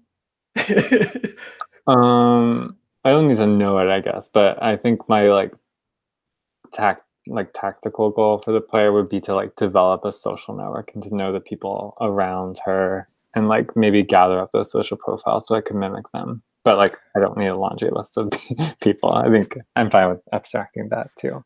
Cool. Perfect. So I think you like do a little bit more digging and find one story that isn't the Fox News thing. And you find it about like someone who had done a piece about the death of Everest Hope. And essentially, it's like at first you think it's the exact same type of piece and the same date of when she was killed before, but it's like only 20 years instead of like the 50 or 60 or whatever, or however far away it was. And on it, it says that Everest Hope was tied to a series of people. I don't have names, but a bunch of different people who tried to break into ML to attempt something. It's unknown. And a gunfight ensued. And you see, like, whatever. Let me check the notes. Who was it that saw this?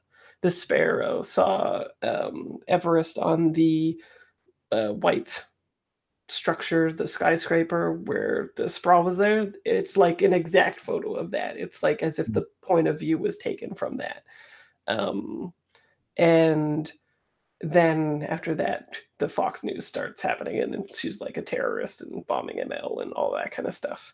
But what was found at that previous scene was she was working with a crew, and they got busted. Shit went down. Everybody died, pretty much, that kind of thing. Oh, great. So I have identities of dead people. I love it. Yeah. Who knows? No, that's very good. I definitely want to mimic her dead associates. That's perfect level of creep. Good. Yeah. And on that note, maybe it's a good time to take the 5-minute break. Yeah. So good. That's when the commercial happens. So okay, let's come back at in 5 minutes, whatever that is.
So how many games did you get in so far, Fraser?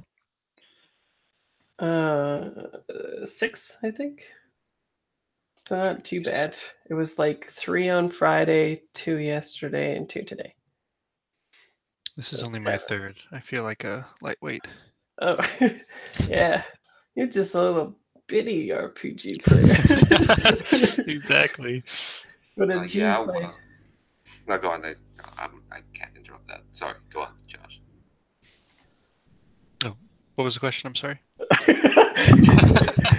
I was just saying, what did you get in? What did you play?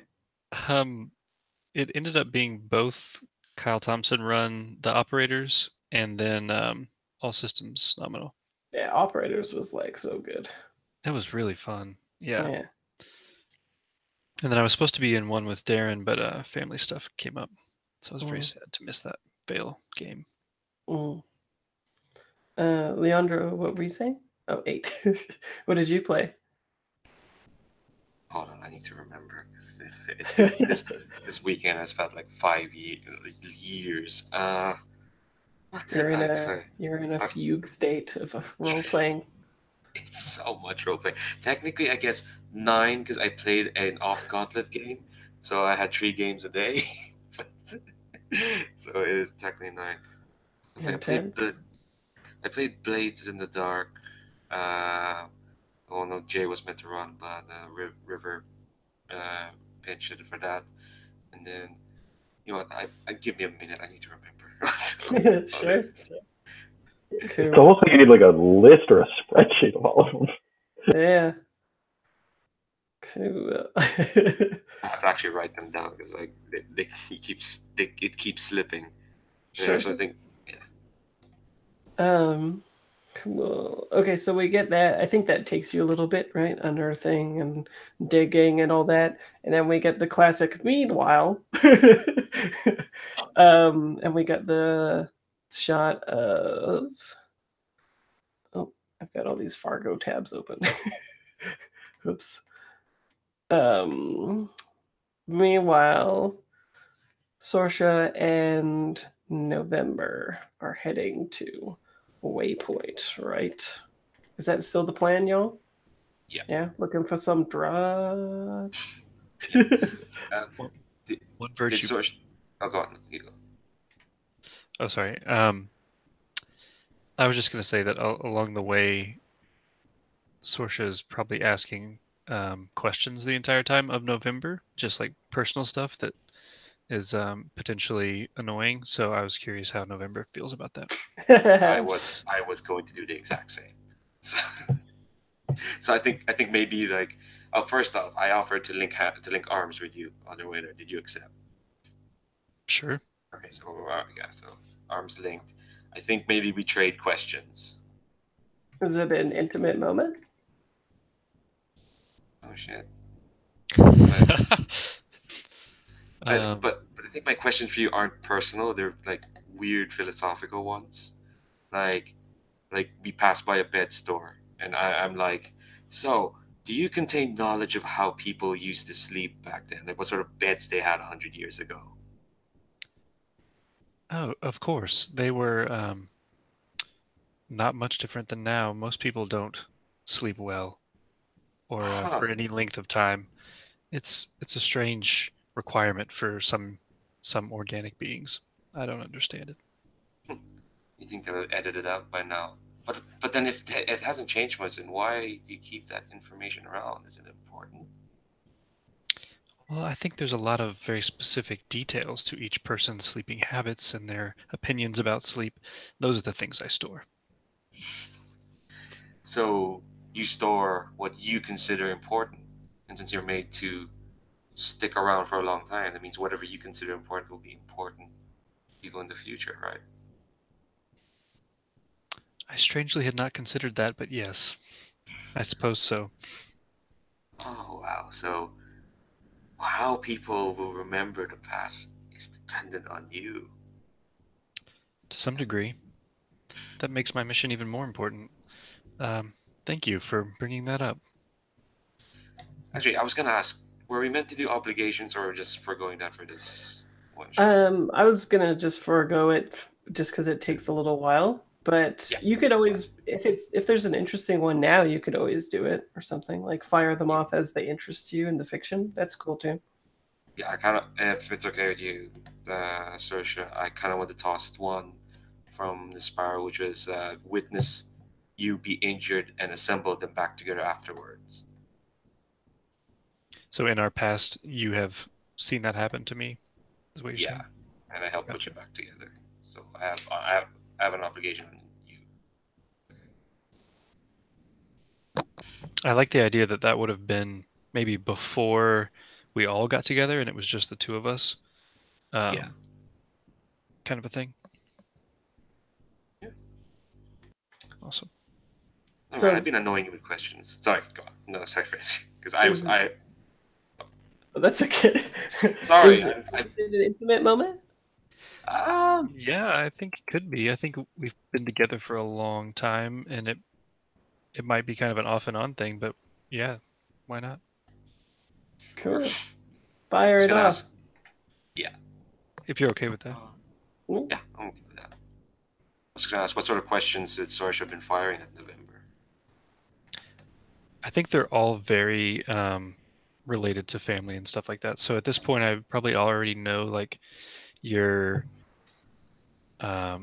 parents and siblings and all that stuff. So maybe like I'm down to your third cousins and like, what did your great grandparents do for a living? Um, how did they survive? My grandfather, he invented scents, like, and very specific scents, like, aged leather that's been sitting in the sun for years. Those sort of scents, because the thing with the veil is they kind of manufactured all sorts of sounds, but he thought all sorts of smells. But he thought, why not distill them to the very specific pure forms? If you want to smell, I don't know, olive breadsticks that's been sitting in the sun for a few hours. For some reason, he had an entire sitting on the sun range. It's very bizarre, but however he made his living, he made his living. That's fascinating. Were they digital scents or actual physical scents? Um, it was it was physical because there's a novelty in that. Like I said, when you have this big digital thing and you just recreate whatever. For some reason, when people have something they think is real, it's more important to them, even though they don't even know if it's real or not. Yes, I've noticed that in many people's memories that I've gone through. There's something special about the tangible. I don't know what it is. Yeah. I think Sorsha kind of pats November's hand that they're both linked there, um, unconsciously, subconsciously, and looks down at it and is a bit surprised at their own action there. November definitely knows that and kind of pats back. And it's kind of like, well, it really doesn't matter. It's only about, what you think that action meant. Like, and she kind of just shrugs. And then she starts talking about her third cousin twice removed. She's gonna tell you her entire family line for the next 20 minutes. I love it, and we just go back and forth like this until we get there. Yeah. Do you want to fire off your intimacy movie first? Let me look at it.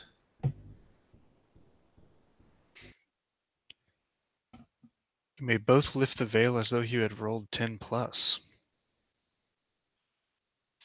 That sounds useful. That sounds incredibly useful. What does that look like? Get your beach scene. We're not doing the beach now. I think for Sorsha, it's just that November helps them sort and analyze this mass of data way better than they can do it without November. And so like patterns start to show up that weren't there before, and there's a focus to it. And so in the veil, it would be like kind of static on the television, and each of the pieces of static, instead of just being white and black, is like all different colors, and it's like they're all images, right, or videos, and it slowly goes down and down and down until there's just a couple, and they're normal size enough that you could focus on them and actually take them in. Let me pull up the move. Yeah, can we hold this? Or this is... Well, I was thinking it might be good because it's looking for information and you're looking for peeps. So maybe this is how you find the drug dealers. Yeah. Even. Yeah, I think that's great. Yeah, I'll be down for that. Oh, I actually need to look at the Sparrow special move. I like the idea of like maybe they have like drug dealers. Maybe they surround themselves in like ad blockers and stuff like that, or not ad blockers, spam. The opposite of that. So the clients can have ad blockers through them or something like that and navigate towards them. If you don't, then all you see is all this trash all over the veil and stuff like that, and that's how they move about unseen. But then you all are doing your strolling and you just like remove that whole graft, maybe, depending on what you want your questions to be anyway, what you want to do with the move. Yeah, there's love is an ad blocker, exactly. Let me just fire the Sparrow special move. Let's see. You each catch a glimpse of a dream you had laid bare and raw for a moment. Tell them what it is each of you saw for that brief moment before it passed, and then hold one. And we spend this hold one for one in order to suppress humanity harm when it would occur by recalling what you saw. Nice. What's the dream? Let's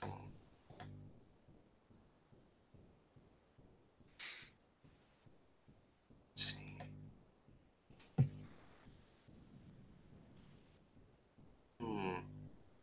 I think because November kind of sees everything through the components. I think when she lifts the veil, she kind of sees it in its rawest form, and that's how she can find the ad blocking, because it's all kludged up and it's kind of like in weird twisted shapes, when mostly the veil is not uniform, but like it's not that sloppy or messy.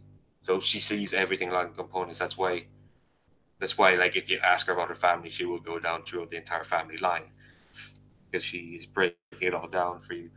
I think this dream is very mundane. It's just like, it's just this is gonna be. It's kind of like I used to have this recurring dream.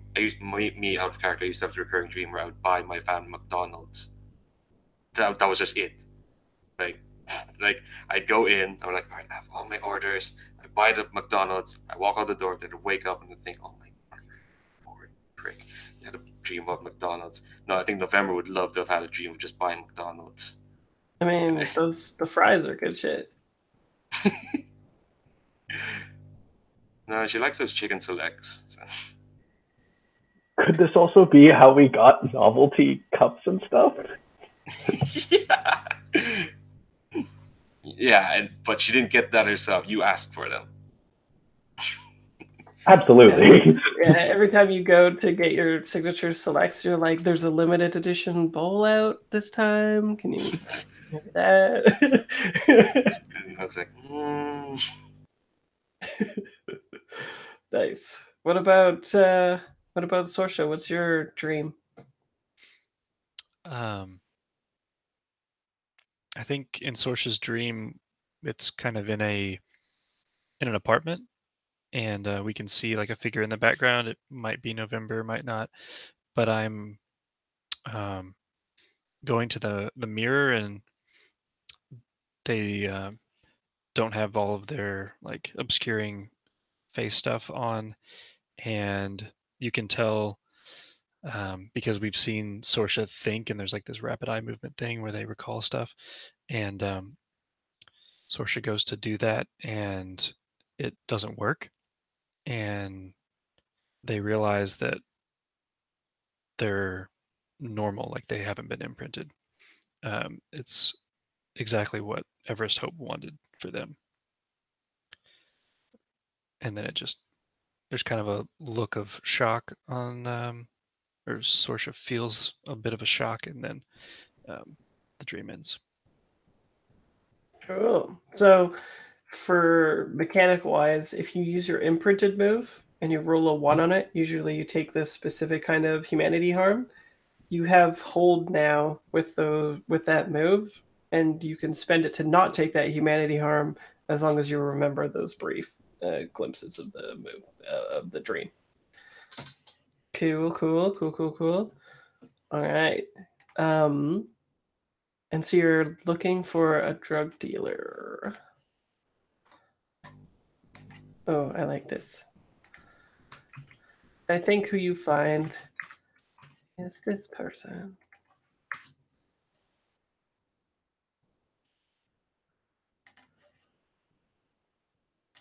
Admittedly, she looks a little upscale, but maybe what you're looking for is cool. So let's see, I'll drop her in and I'll share my screen so anybody watching can see this as well. What do you think her name is?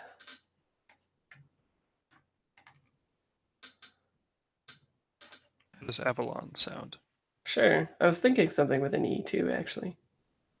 Or wait, that's an A. But yes, that is the right feel. It's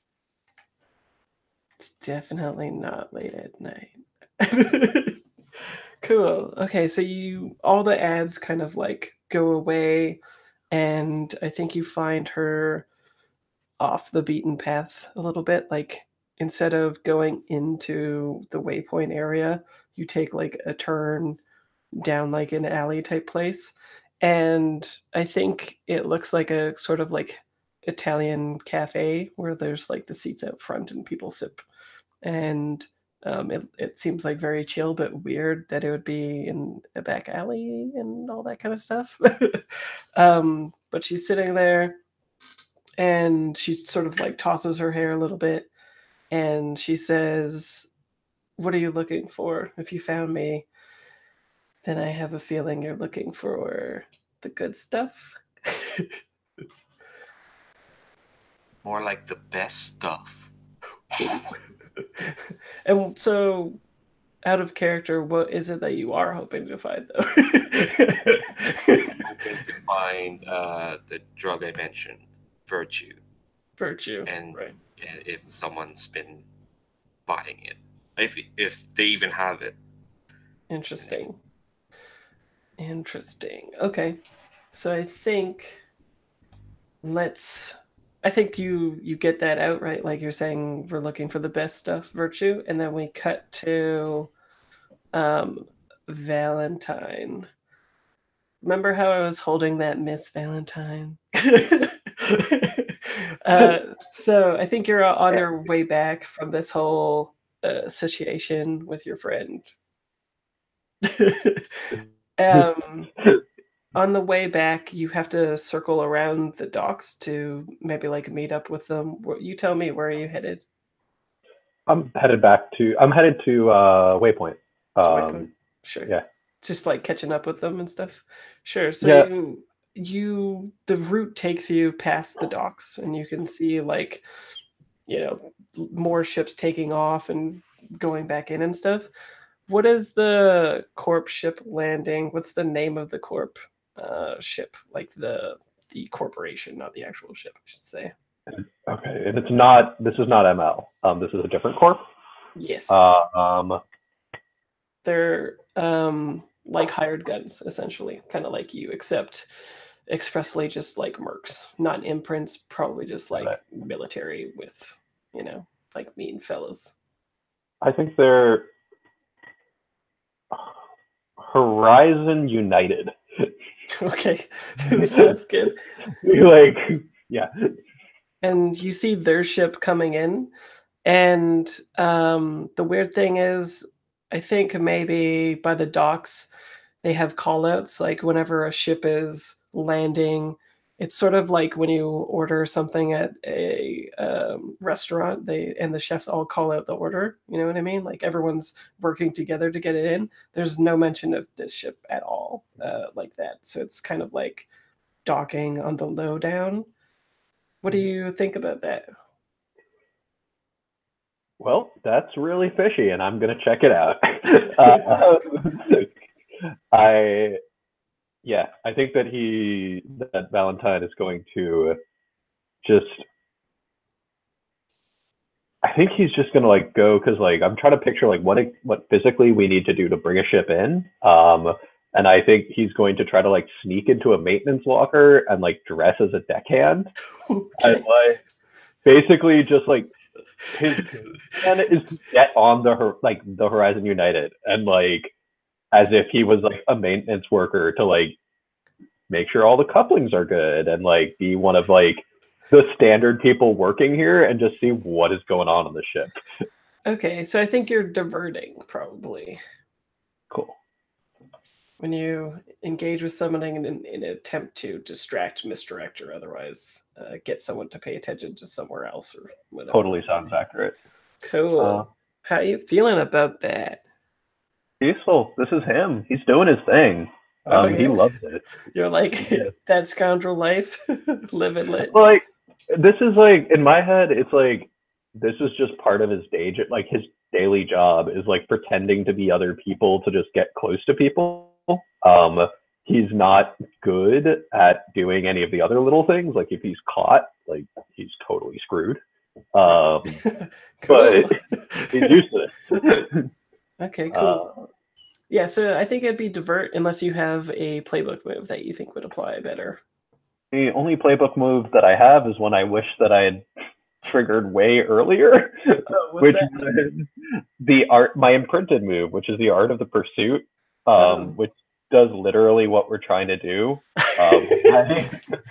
It's just when I assimilate all the information we have available on a target, I roll and I get to spend hold to figure out stuff about them. Sure, we can do that right after this or something. Yeah, because this doesn't apply to what I'm doing now. Like, this has nothing to do with sneaking on the ship and finding out what's going on.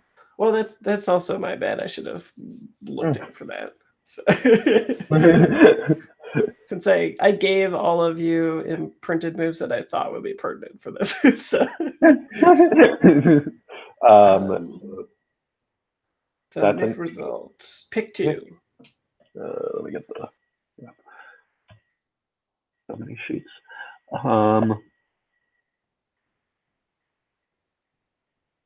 I'll take. I'm able to slip away. Yeah. And I think the opportunity. I want to go with the second one. I want to find the flaw or weakness, and I think it's more of trying to glean a flaw or weakness, and I'll leave that up to you. Interesting. And your objective was to get on the ship, though, right? Mm-hmm. Interesting.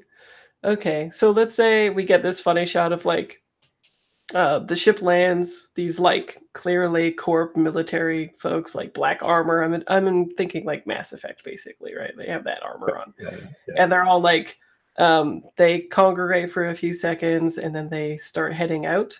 And that's when I think we get the comical shot, like Ocean's 11-ish, where it like pans around, and you're like one of the mechanics, right? Like, or whatever. You go on the ship, and the flaw or weakness I think that you find, there's probably like a strategy room or something like that, right? And on the strategy room, you see all of your faces, like in digital files and stuff like that. And you see like a code word, and there's like, it kind of looks like Google Maps, except it's like as accurate as Google Maps. And there's you're giving off a signal. All of you are, and it's only accurate within like like a block or something like that. But they're definitely like tracked you here. Like it's probably clear that they used you to find Everest, basically. A quick mechanical question for everyone else. Do we all have link communication with anyone on the same channel so that I can tell everyone about this immediately? Do we have like a Discord chat? Yes, Yeah. that's one of Yeah. my cybernetics, so I don't think it would be useful unless everyone else had it too. Yeah. I don't think I have that. Yeah. I don't think I have any way of like taking a picture of it, but like I immediately tell everyone like we're the bait and they know where we are. Well, I think the flaw or weakness is that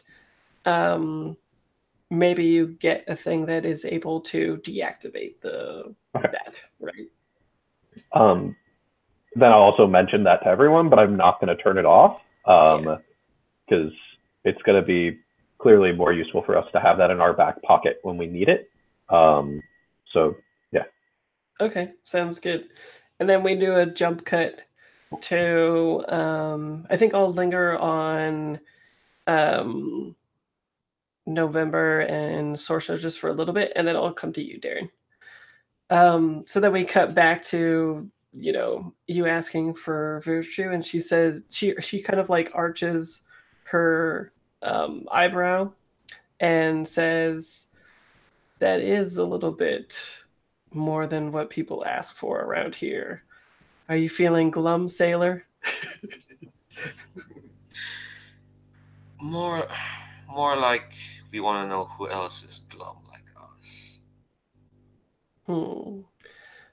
And she kind of like does the wave instead of like this weird thing coming out of her hand. I think she just has like one of those long cigarette things, except it's an e-cig, of course. Right? It smells like cinnamon or something. And she says, "I don't need the specifics." So she does the like bzz, no type thing, and I think she says, let's see.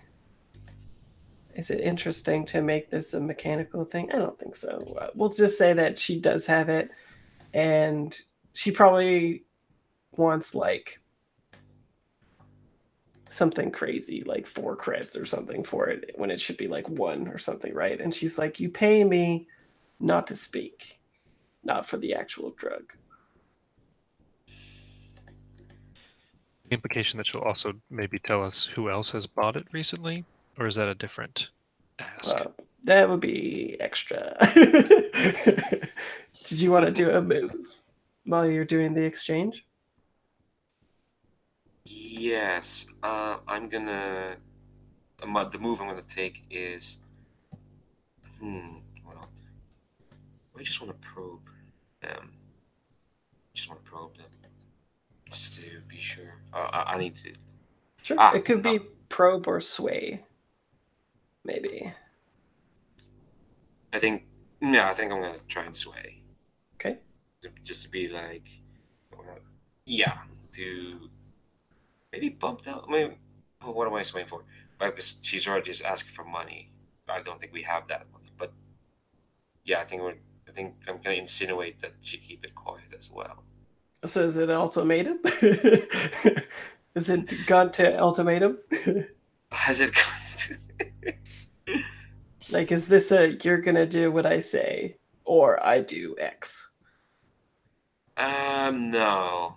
I don't think I have anything that could threaten her. I mean, you could just be like, "I'm gonna shoot you, bitch," right?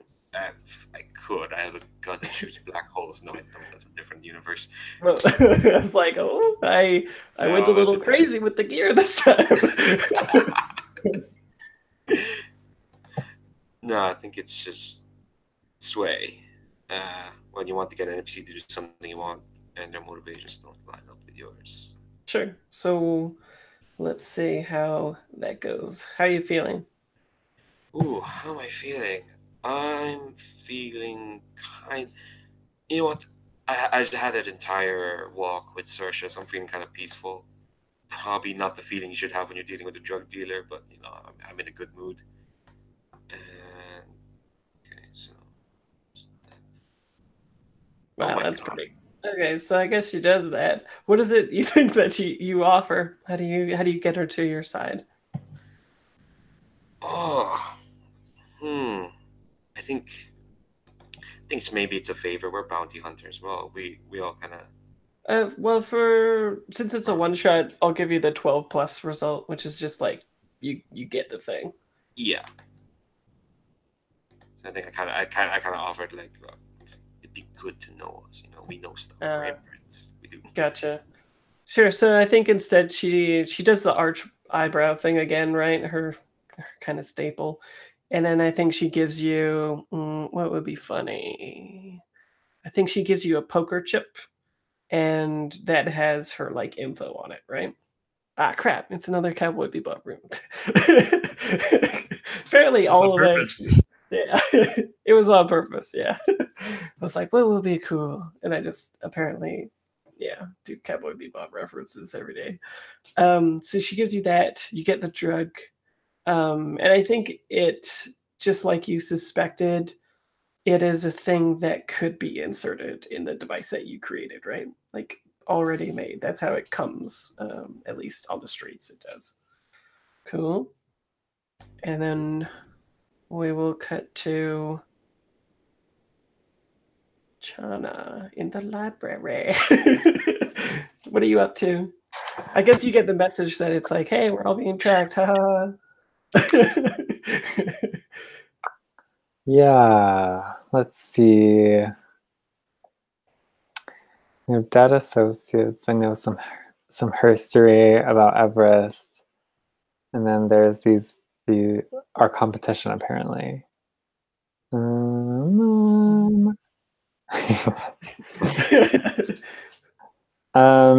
Maybe then I think because I'm still at like the docks or whatever.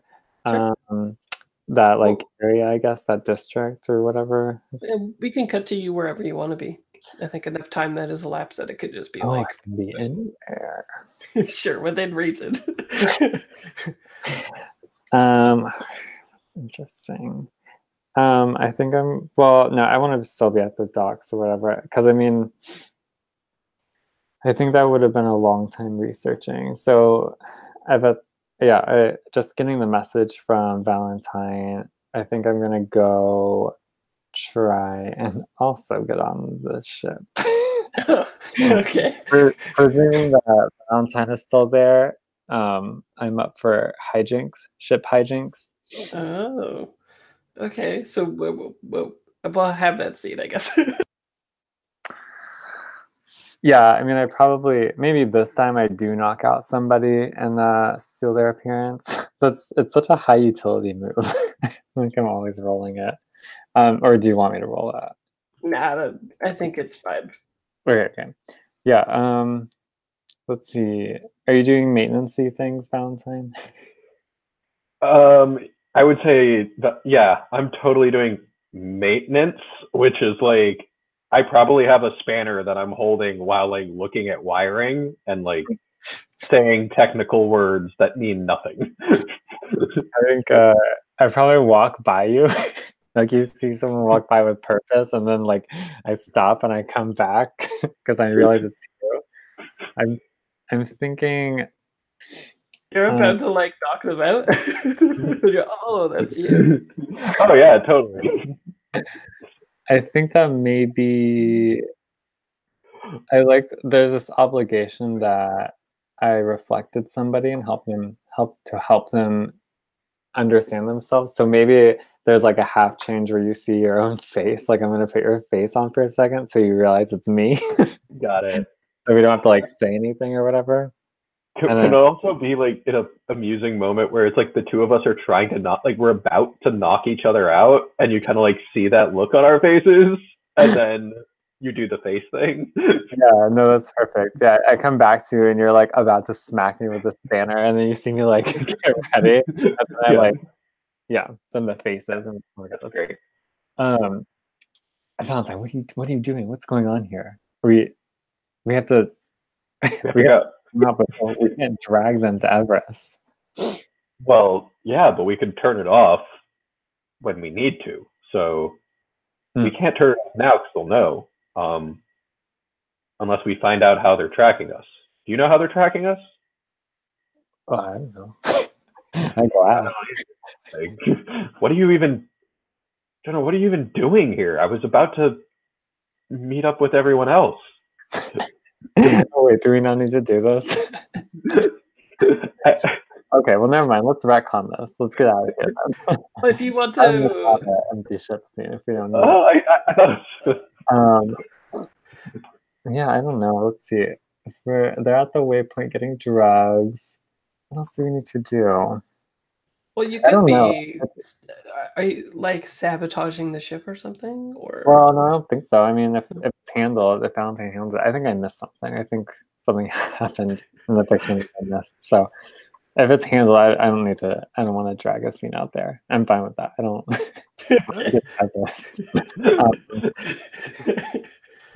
So I don't know. I mean, I think I'm fine just like coming back in wherever because I don't know if there's anything I wanted to, and I'm more interested in. Oh, go ahead. because so Fresh and I were just talking about how I need to roll at some point the Art of the Pursuit.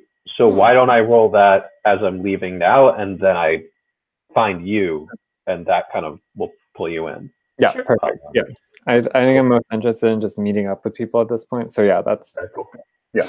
So it's gonna because like we have 2 people over here, and okay, so I also have to remember to mark things. Yeah, if you get a 1 on this, then it's not the best for you. So we'll see. Nope. And I'm still peaceful. I'm just like I realize I've been bouncing between mad and peaceful a little bit now. 7. Cool. Okay. And did you get a 1? Nope, didn't. Cool. Okay, so what did you want to ask? Oh, I got.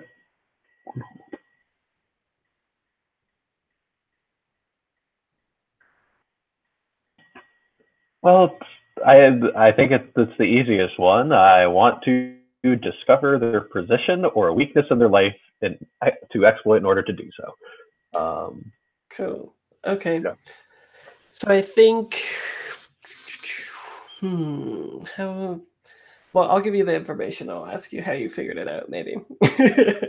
So you figured out that number one, if she's been here for a little while, she's definitely staying at the Waypoint temporary housing, trying to get like a kind of like a crew together type deal, right? And so her weakness in their life to exploit is probably the fact that would be the best way. Oh, they have a penchant for going to the entertainment places on the high up place. They kind of like what is it? What is the saying? Like party hard, live hard, whatever it is. The hard and the hard. Work hard, play hard. Yeah, so. So all it is just very Cowboy Bebop-esque shots. At first, it's just watching Valentine walking through crowds, sniffing things, with like hands in his pockets. He's changed back to normal clothes, just like dressed in kind of like a suit. And then it like cuts to him talking to like a landlord, and then like he kind of like walks away, hands in his pockets, and then it's like more sniffing, and then cuts over to like him talking to like a market stall person, and then like keeps cutting to him talking to people until eventually he ends up at one of those clubs. And like I think and then one of them I guess would be like an old lady that you're talking to or something, pointing at the apartment that she's staying in one of the things or something, right?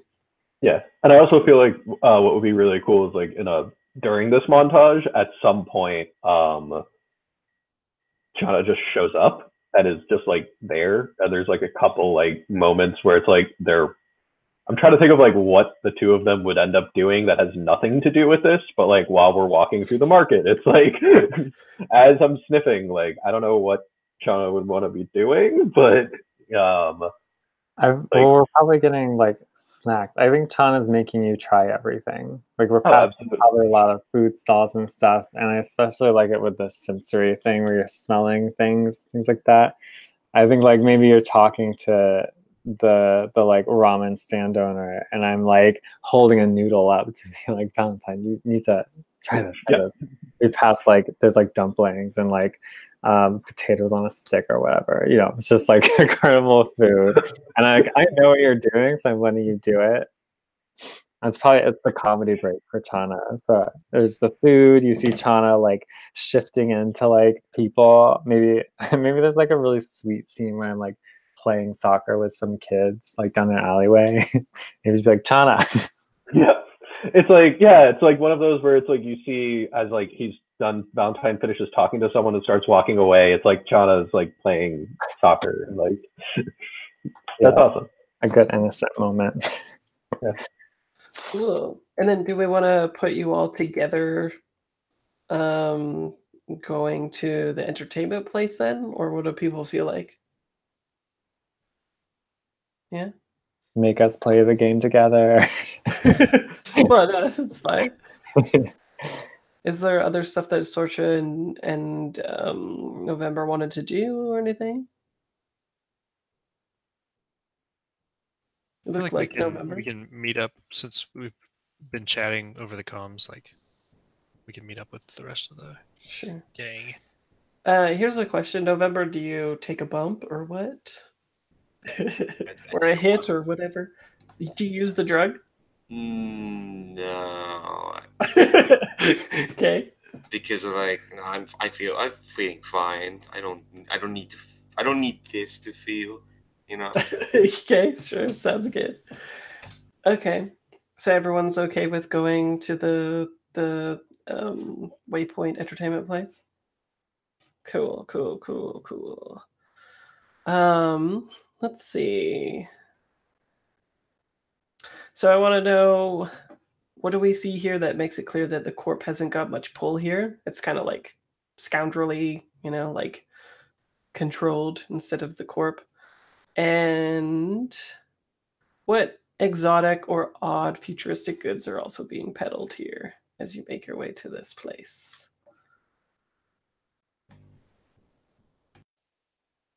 I have an idea.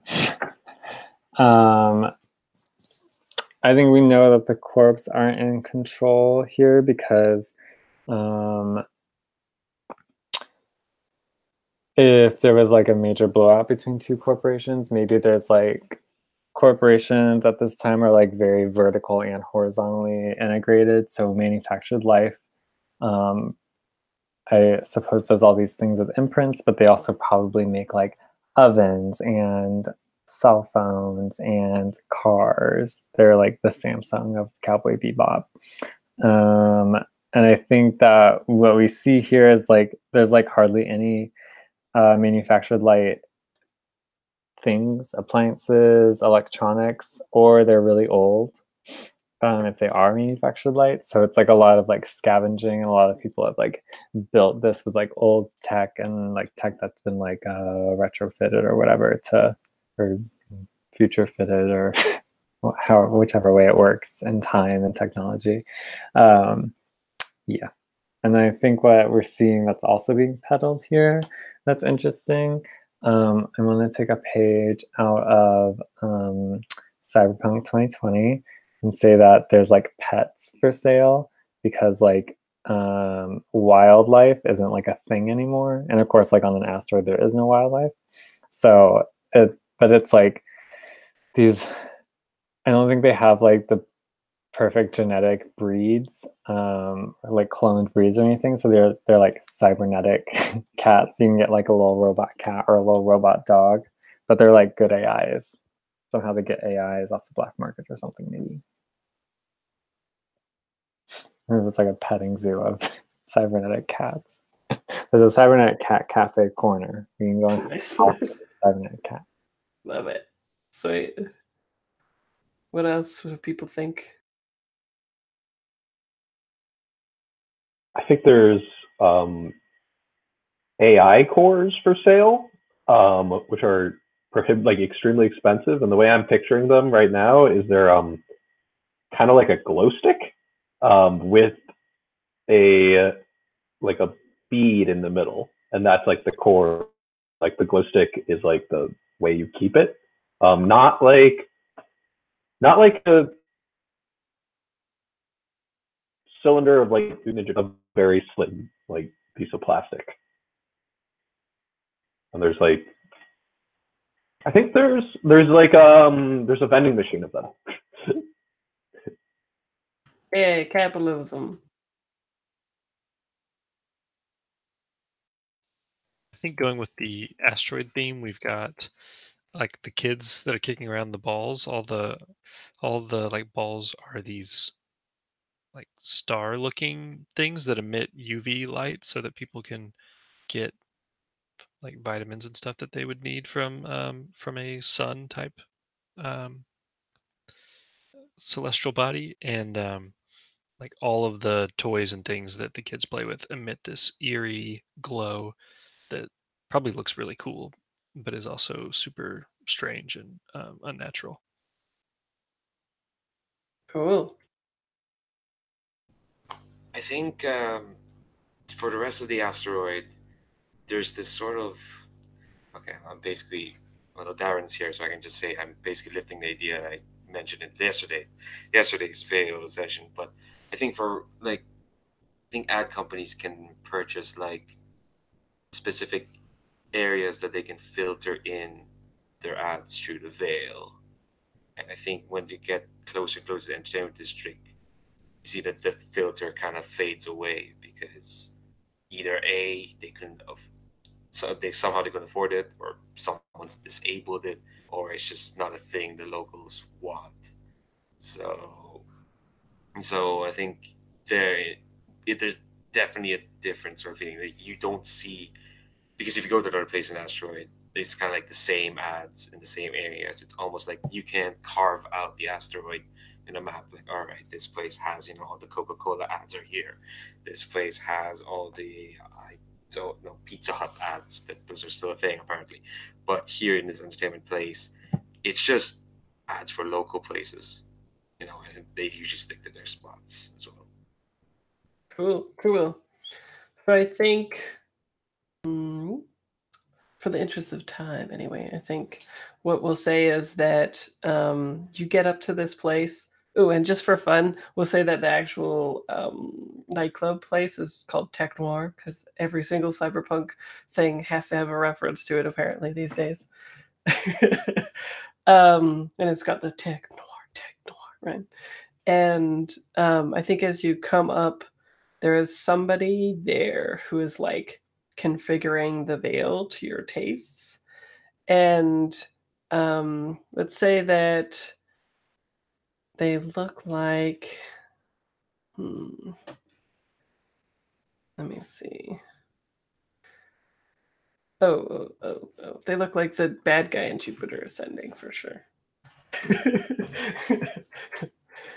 This fella. And they have that exact pose and everything, and they're kind of like, oh, you must be new here. What is it that you want to see? What is it that you want to experience? Tech Noir can give you your very dreams, didn't you know? And I think they list off like a couple of examples, and one of them is well, I don't know, what would it be? It'd be like 50s noir piano type thing, right? Like going right back into that, like a speakeasy type thing. And I think it's all like time periods, right? Like 90s disco, ballroom, all that kind of stuff. And then one of them is like dang, what would it be called? I don't even know what that scene would be called. It'd be like, you know how every major city now basically has like a tall tower that has a revolving restaurant on it in like every major city? Whatever that scene is. Uh, skyscraper neo capitalism. Yeah. Yeah, I don't even know what to call that. But the thing that I was trying to ping with you guys there is the skyscraper part. Because there's all these references to skyscrapers. And I don't want to keep you too long over time. But yeah, under pretenses, he's like, "What would you want?"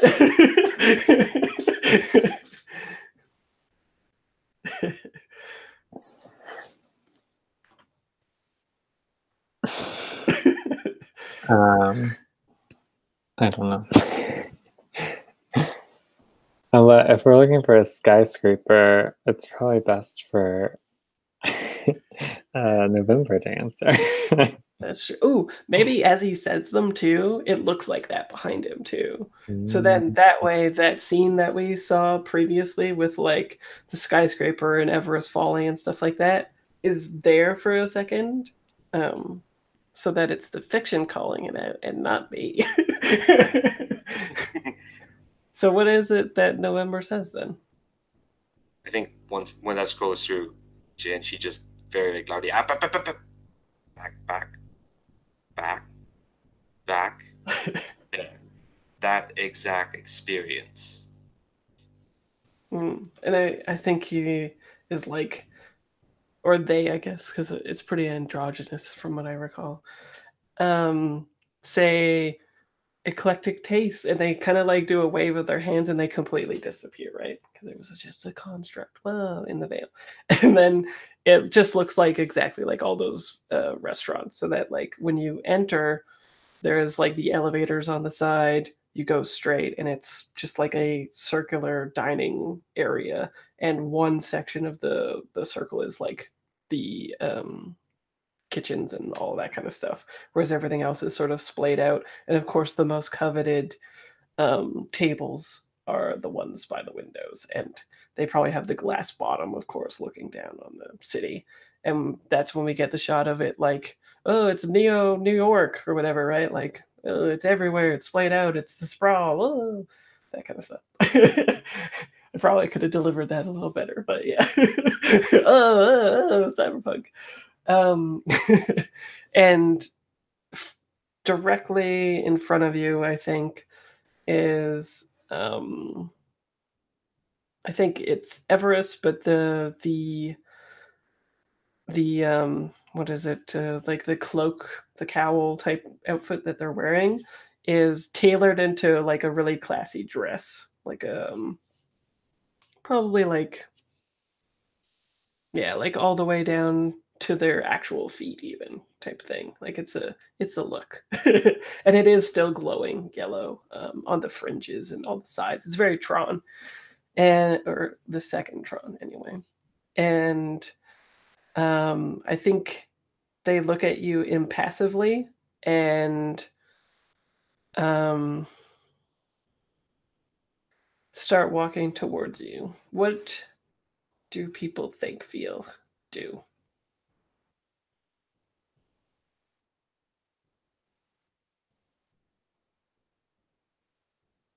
I think I'm feeling like very attracted to her.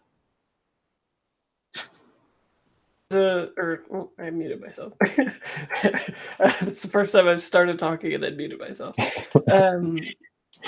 Because of the imprint memory type thing. Yeah, or June. I think those like memories are coming back up in me. So I don't think I'm not like shifting, not reflecting, but I can like feel it. I feel like very like into Everest, I think, emotionally, intellectually, physically.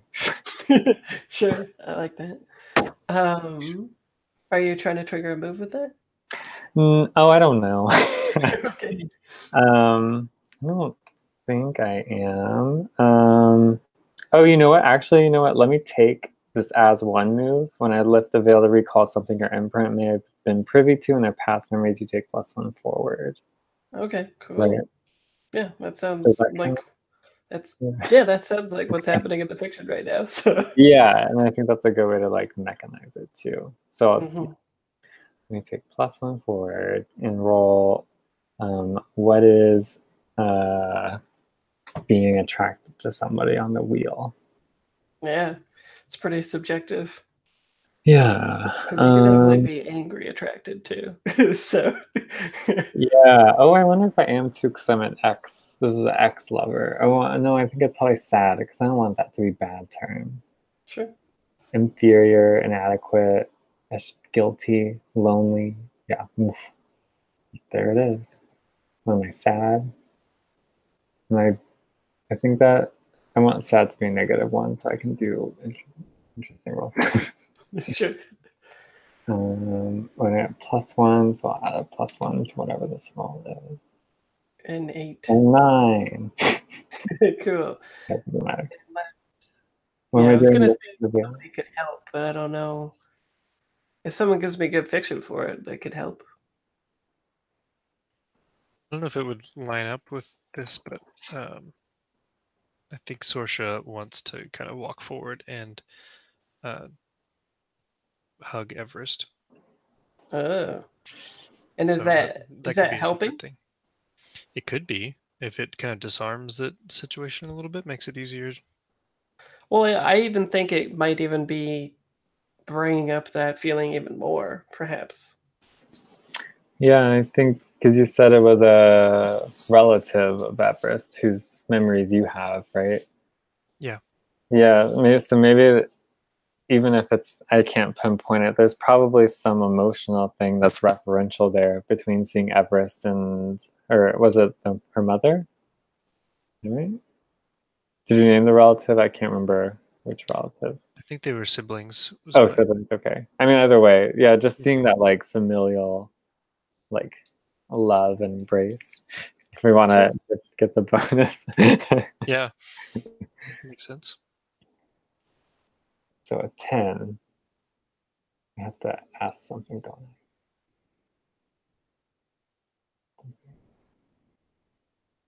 Or just something new and interesting about, what's my move? I'm so confused right now. Recall something that may have been privy to. Yeah, I already did that. Yeah, I'm just thinking like what information Mm-hmm. come out of that, right? Like what do I want to find out, or like what? Unless you have something you're ready to just throw out, right? Exposition dump. I think I gave most of it. Let's see. From your perspective. Oh, Enrique's perspective. yeah. Enrique. Yeah, I like that. Uh,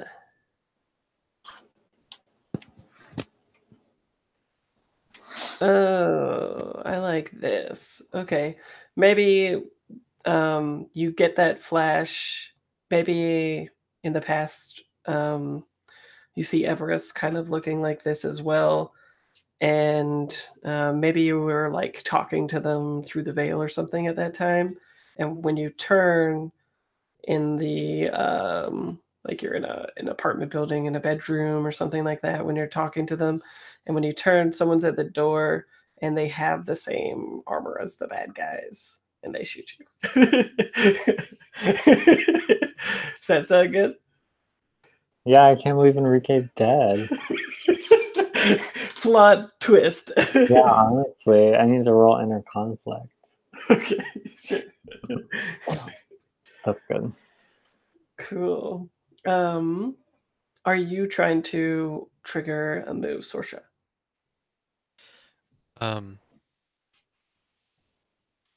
Not in particular. I guess it might end up being that way. I think what I just want to say is Mhm. to Everest, Sorsha will say, I feel like I miss you, but I don't know why. They're still completely impassive, but and they say and they allow you to hug them, but then they step back and they say, "I might be able to answer that for you if you tell me who you are."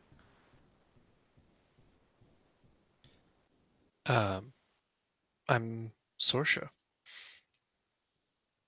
We I am going to start being completely honest with with Everest Hope unless someone stops me.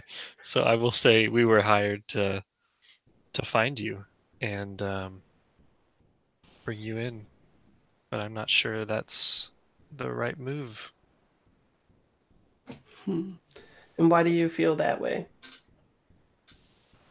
I don't know. I'm hoping you could tell me that.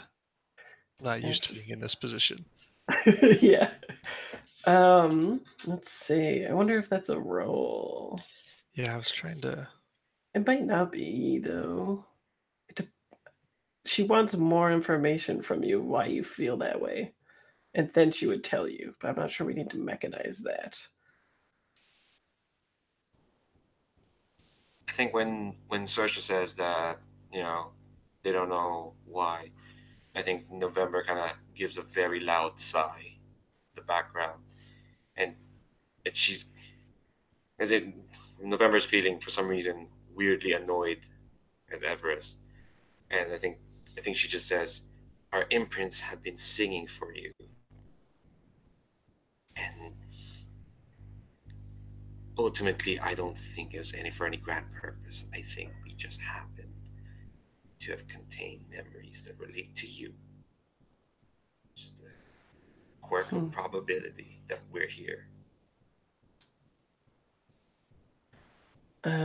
I think Everest kind of like inclines her head and listens intently and then says, in order for that to have been true, whatever these memories are that you're feeling would have had to have been integrated into stations where the housed memories would live and then eventually go into imprinted identities.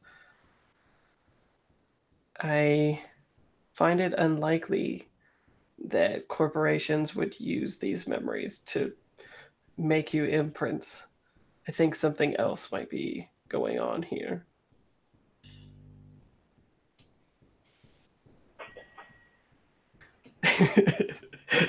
Yeah. I think Valentine has been listening and would clear his throat and just say, everyone, this is great, but we have to go. Now. And he's going to turn off, I don't know, he'll like remotely detonate whatever he had set, like to off the tracker. I'm picturing like detonating it. It's like he takes out what looks like a big detonator and pushes a button, and then it cuts over to like the ship, and there's like a teeny puff of smoke that comes out of one comm panel. And like, and that's it. He just like put like this tiny micro bomb to like cut off their GPS. Okay. Interesting. So I think that happens fine. If people are leaving, I think I'd want like a risk roll, I think. Because now Horizon's actively like hunting for you. They just don't have your exact coordinates, right? Or are people wanting more speaking? We could take her with us. Yeah. to be like step out of the character for a minute. Jonah was going for, I think we need to move this to a walk and talk. I'm not okay. cut our scene. Okay. Interesting. I think she would try to move the conversation to getting to her place then. She's like, I have equipment there. I can scan you and see what might be wrong with you, if anything. Okay. When she said that, like, November gets a very annoyed look on her face. Why? It's possible that you have memories of me in the past. As you may know, I'm a long-lived person, but all your imprinted memories are in service to whatever your purpose is. And so I couldn't fathom how any memories that you have of me would help you do that. And to be clear, I don't think I described this previously, but in this world, there are multiples of you. Like there are clippers, linkers, mirrors, and stuff like that. All of them are different people. All of them are genetically engineered, and all of them have different memories and stuff. It's not like a slap template or something where like every sparrow looks the same and they all have the same moves and they all have the same everything like that. But if you're looking to staff a team and you're like, I need a sparrow, that would be like a shorthand for like a person that is good at this specific thing, right? So that's what she means. She's like, it's possible, but it doesn't seem like you remembering me would be in service to like your function, right? Does that make sense? Yeah. Cool. What were we hired to do? Are we apprehending her? Are we Yeah. killing her? Are we? Yeah, maybe a poll. What do people want to do? What are we getting paid for? If this is a known terrorist, and we're being hired by a government entity in a bounty hunting world, I feel like we were meant to kill her. Sure. Actually, we're kind of like at time. We could do this in epilogues if people want it. I don't know. And then people could get a more satisfactory answer, because it seems like some people are driving the fiction towards something that they want anyway. So maybe epilogues for that kind of stuff. Is that cool to people? I think I'm okay with that, because otherwise I think I want like another 2 hours. Fair enough. And this way, instead of me, yeah, like it might be funner for you as players even to say how, like, what is this mystery and what is happening and stuff like that, right? I feel like that might be a more cogent and interesting end. Does everybody feel okay with that? Absolutely. Okay, cool. Okay, let's do that then. Oh, I forgot to tell you guys to take another move too. I'm a bad GM. There I am. I almost didn't even use any moves, so no problem for me. Yeah, I was just kind of enjoying all the fiction that you guys were making anyway. So I was like, yeah, this is good. Talk to me about your feelings. Go eat some crackers and stuff. Buy your drugs. Yeah, buy drugs. Cool. Okay, so what do people think generally is going on here, and what is the most interesting and fitting end then? Yeah, slice of life anime, exactly. What do people think? My gut is like, if this were the pilot episode, we don't like. I don't think the four of us know what's going on, and I think, like, in my head, Valentine just wants to get Everest back on the ship and out of this situation so we can figure out what to do with her on our terms, not on the corpse terms. Sure. Yeah. So do you want to narrate that epilogue then? As long as it doesn't interfere with other people's goals for Everest? Can people's goals be bet on the ship? Is that cool with everyone? Yeah, I just don't want to kill her. That's all. Yeah. It'd be funny if like Jared was like, yeah, I kind of like that, but I shoot her in the face. I don't know. I don't want to kill her. I was thinking that would be like the contract that we accepted would be like kill. Definitely. Yeah, the contract for sure is 100% like light her up. Yeah. Okay. Yeah, I don't want to do that though. Okay, so that's good. Yeah, so okay, she so like a guest character for the next couple episodes. So we figured it out. well, why don't we let Joshua narrate insofar as getting from here to the ship? Because that sounds like what you want to codify, and then we'll throw it to somebody else and we'll just keep going. Like that? Or sorry, Jonah. Yeah. That's your name. All good. Yeah. Sorry. Okay, so getting her to the ship, I think it's. I mean, I almost want to just cut to the ship, but I feel like we do have to like do something to get there. Probably like a firefight with the November people, or a cool exit, or Oh yeah, totally. I think that it's, as we're talking, then like the not November people, like the Horizon bad mercs show up, and like we all kind of take out like our awesome weapons and like I'm picturing the church scene from Cowboy Bebop, where it's like we're against insane odds, and like the first weapon that I'm just looking on my sheet, like there's dual mag blades, which I'm picturing, I don't know, are these like pistols with like big blades. If anyone else has cool weapons they want to narrate, I go for it, I guess. And this is just like we get to show off how like, yeah, these 4 people are deadly mercenaries. And we kind of like blow our way out and like kind of run through the streets, kind of trying to keep our heads down. And like by the time we get to the docks, we're totally casual. But the whole like of the tether is up in arms, and like I'm picturing like in like I've never actually played the game, but the closest analogy I can think of is if you play GTA 5 and like you like max out like the cops wanting you. I'm picturing it's like that level, but like we're just kind of like whistling and twiddling our thumbs as we walk out as like the army is like running in basically. Because I think that Horizon are not as subtle as we are, and they did not do as good of a job keeping themselves off the radar. That makes sense. And if they broke out in the fight close to or by waypoint, then everybody's going to be pissed and try to go for them anyway because they're corp too, right? Yeah. So.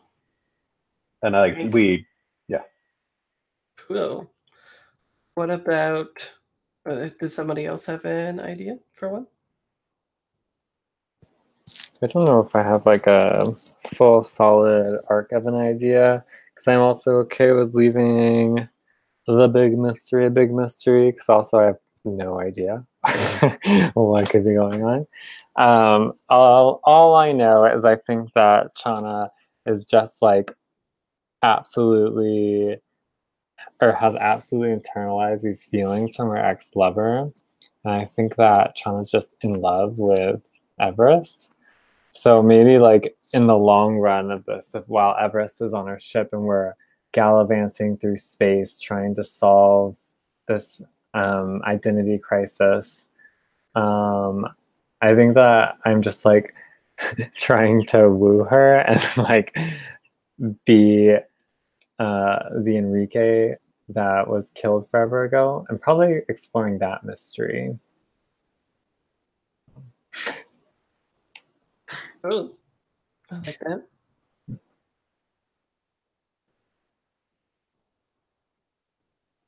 Anybody else?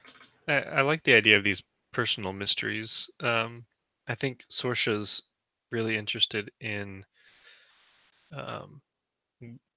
where these memories are coming from specifically. So I think kind of the core thing that we were talking about is what they would be interested in, and maybe there's a, that's what the rest of the series is about, is collecting all the tech that Everest left behind because we had to go so fast, and maybe she got injured in the fight and we had to heal her up too, or and then Sorsha's whole goal is just to try to help Everest figure out what's happening to Sorsha, to get that info, like check that box, and then hopefully also unlock some deeper meaning for themselves. Cool. The reason why November is kind of annoyed at Everest, it's irrational, and she knows it herself. It's because she was made to break things down, and that includes herself. And she knows for a fact that memories that she has of Everest are not hers, and she's kind of quietly horrified that her other teammates kind of like having these kind of memories subsume them. Like Shauna, she thinks that's just kind of horrible that Shauna suddenly gets this love for this person that they never knew, and so that's not so much a mystery. Just like that's the recurring arc is kind of like November trying to uh, holding on to her own self and trying to get others to do that as well, and and And I don't know. I think so. There's always kind of this animosity with Everest, and this probably does play up with herself and Saoirse, but I don't want them to be. I don't want them to be right now. It's fine. But What about the drug? What do you think the drug does? oh, virtue. I think it does is advertise. Like it's it's it's such a high. It's the highest of emotional highs. It's like every every emotion you think of just cascading within you, and for like a millisecond, you kind of feel like you can feel everything. It's only for a millisecond, but it's like the greatest millisecond of your life. It's just gone. And Interesting. and I Kind of think begs the question why she would take that at like the top of the skyscraper and everything too, hey? yeah, there might be like a tense moment where because I don't think November's told her that they have the drugs, so Saoirse knows because they were there. But there might be a tense moment where they're like, "Well, you need this. This is what you need, right?" And maybe that's Yeah. like not no anime don't do mid-season finales. They don't do that. Yeah. Cool. I like that. Cool. So you want to perpetuate the not knowing exactly, right? It's a play to find out what happens never. No, just kidding. Maybe we'll do more Gauntlet series of this or something, and set in the same world. That'd be fun. Try to figure it out. I had a couple ideas, but yeah, that's fun. Cool. I like that a lot. I even like that maybe like the side effect of taking that drug is that it bypasses your genetic compulsion for like the time that you're high even. So for imprints it's like highly addictive or something as well, right? Because they want to be able to do stuff that they can't usually are like nudged towards not doing and such. So yeah, that would be cool. Awesome. So no one really failed rolls, I think. So no one really needed XP, interestingly. And yeah, if you had hit your amended compulsion for the session, then you get an extra XP. Otherwise, that's it. Um, cool. I'll stop the broadcast. Oh, Leandro, were you going to say something? No, I was giving a thumbs up to the viewers. Oh, okay. See you, everybody.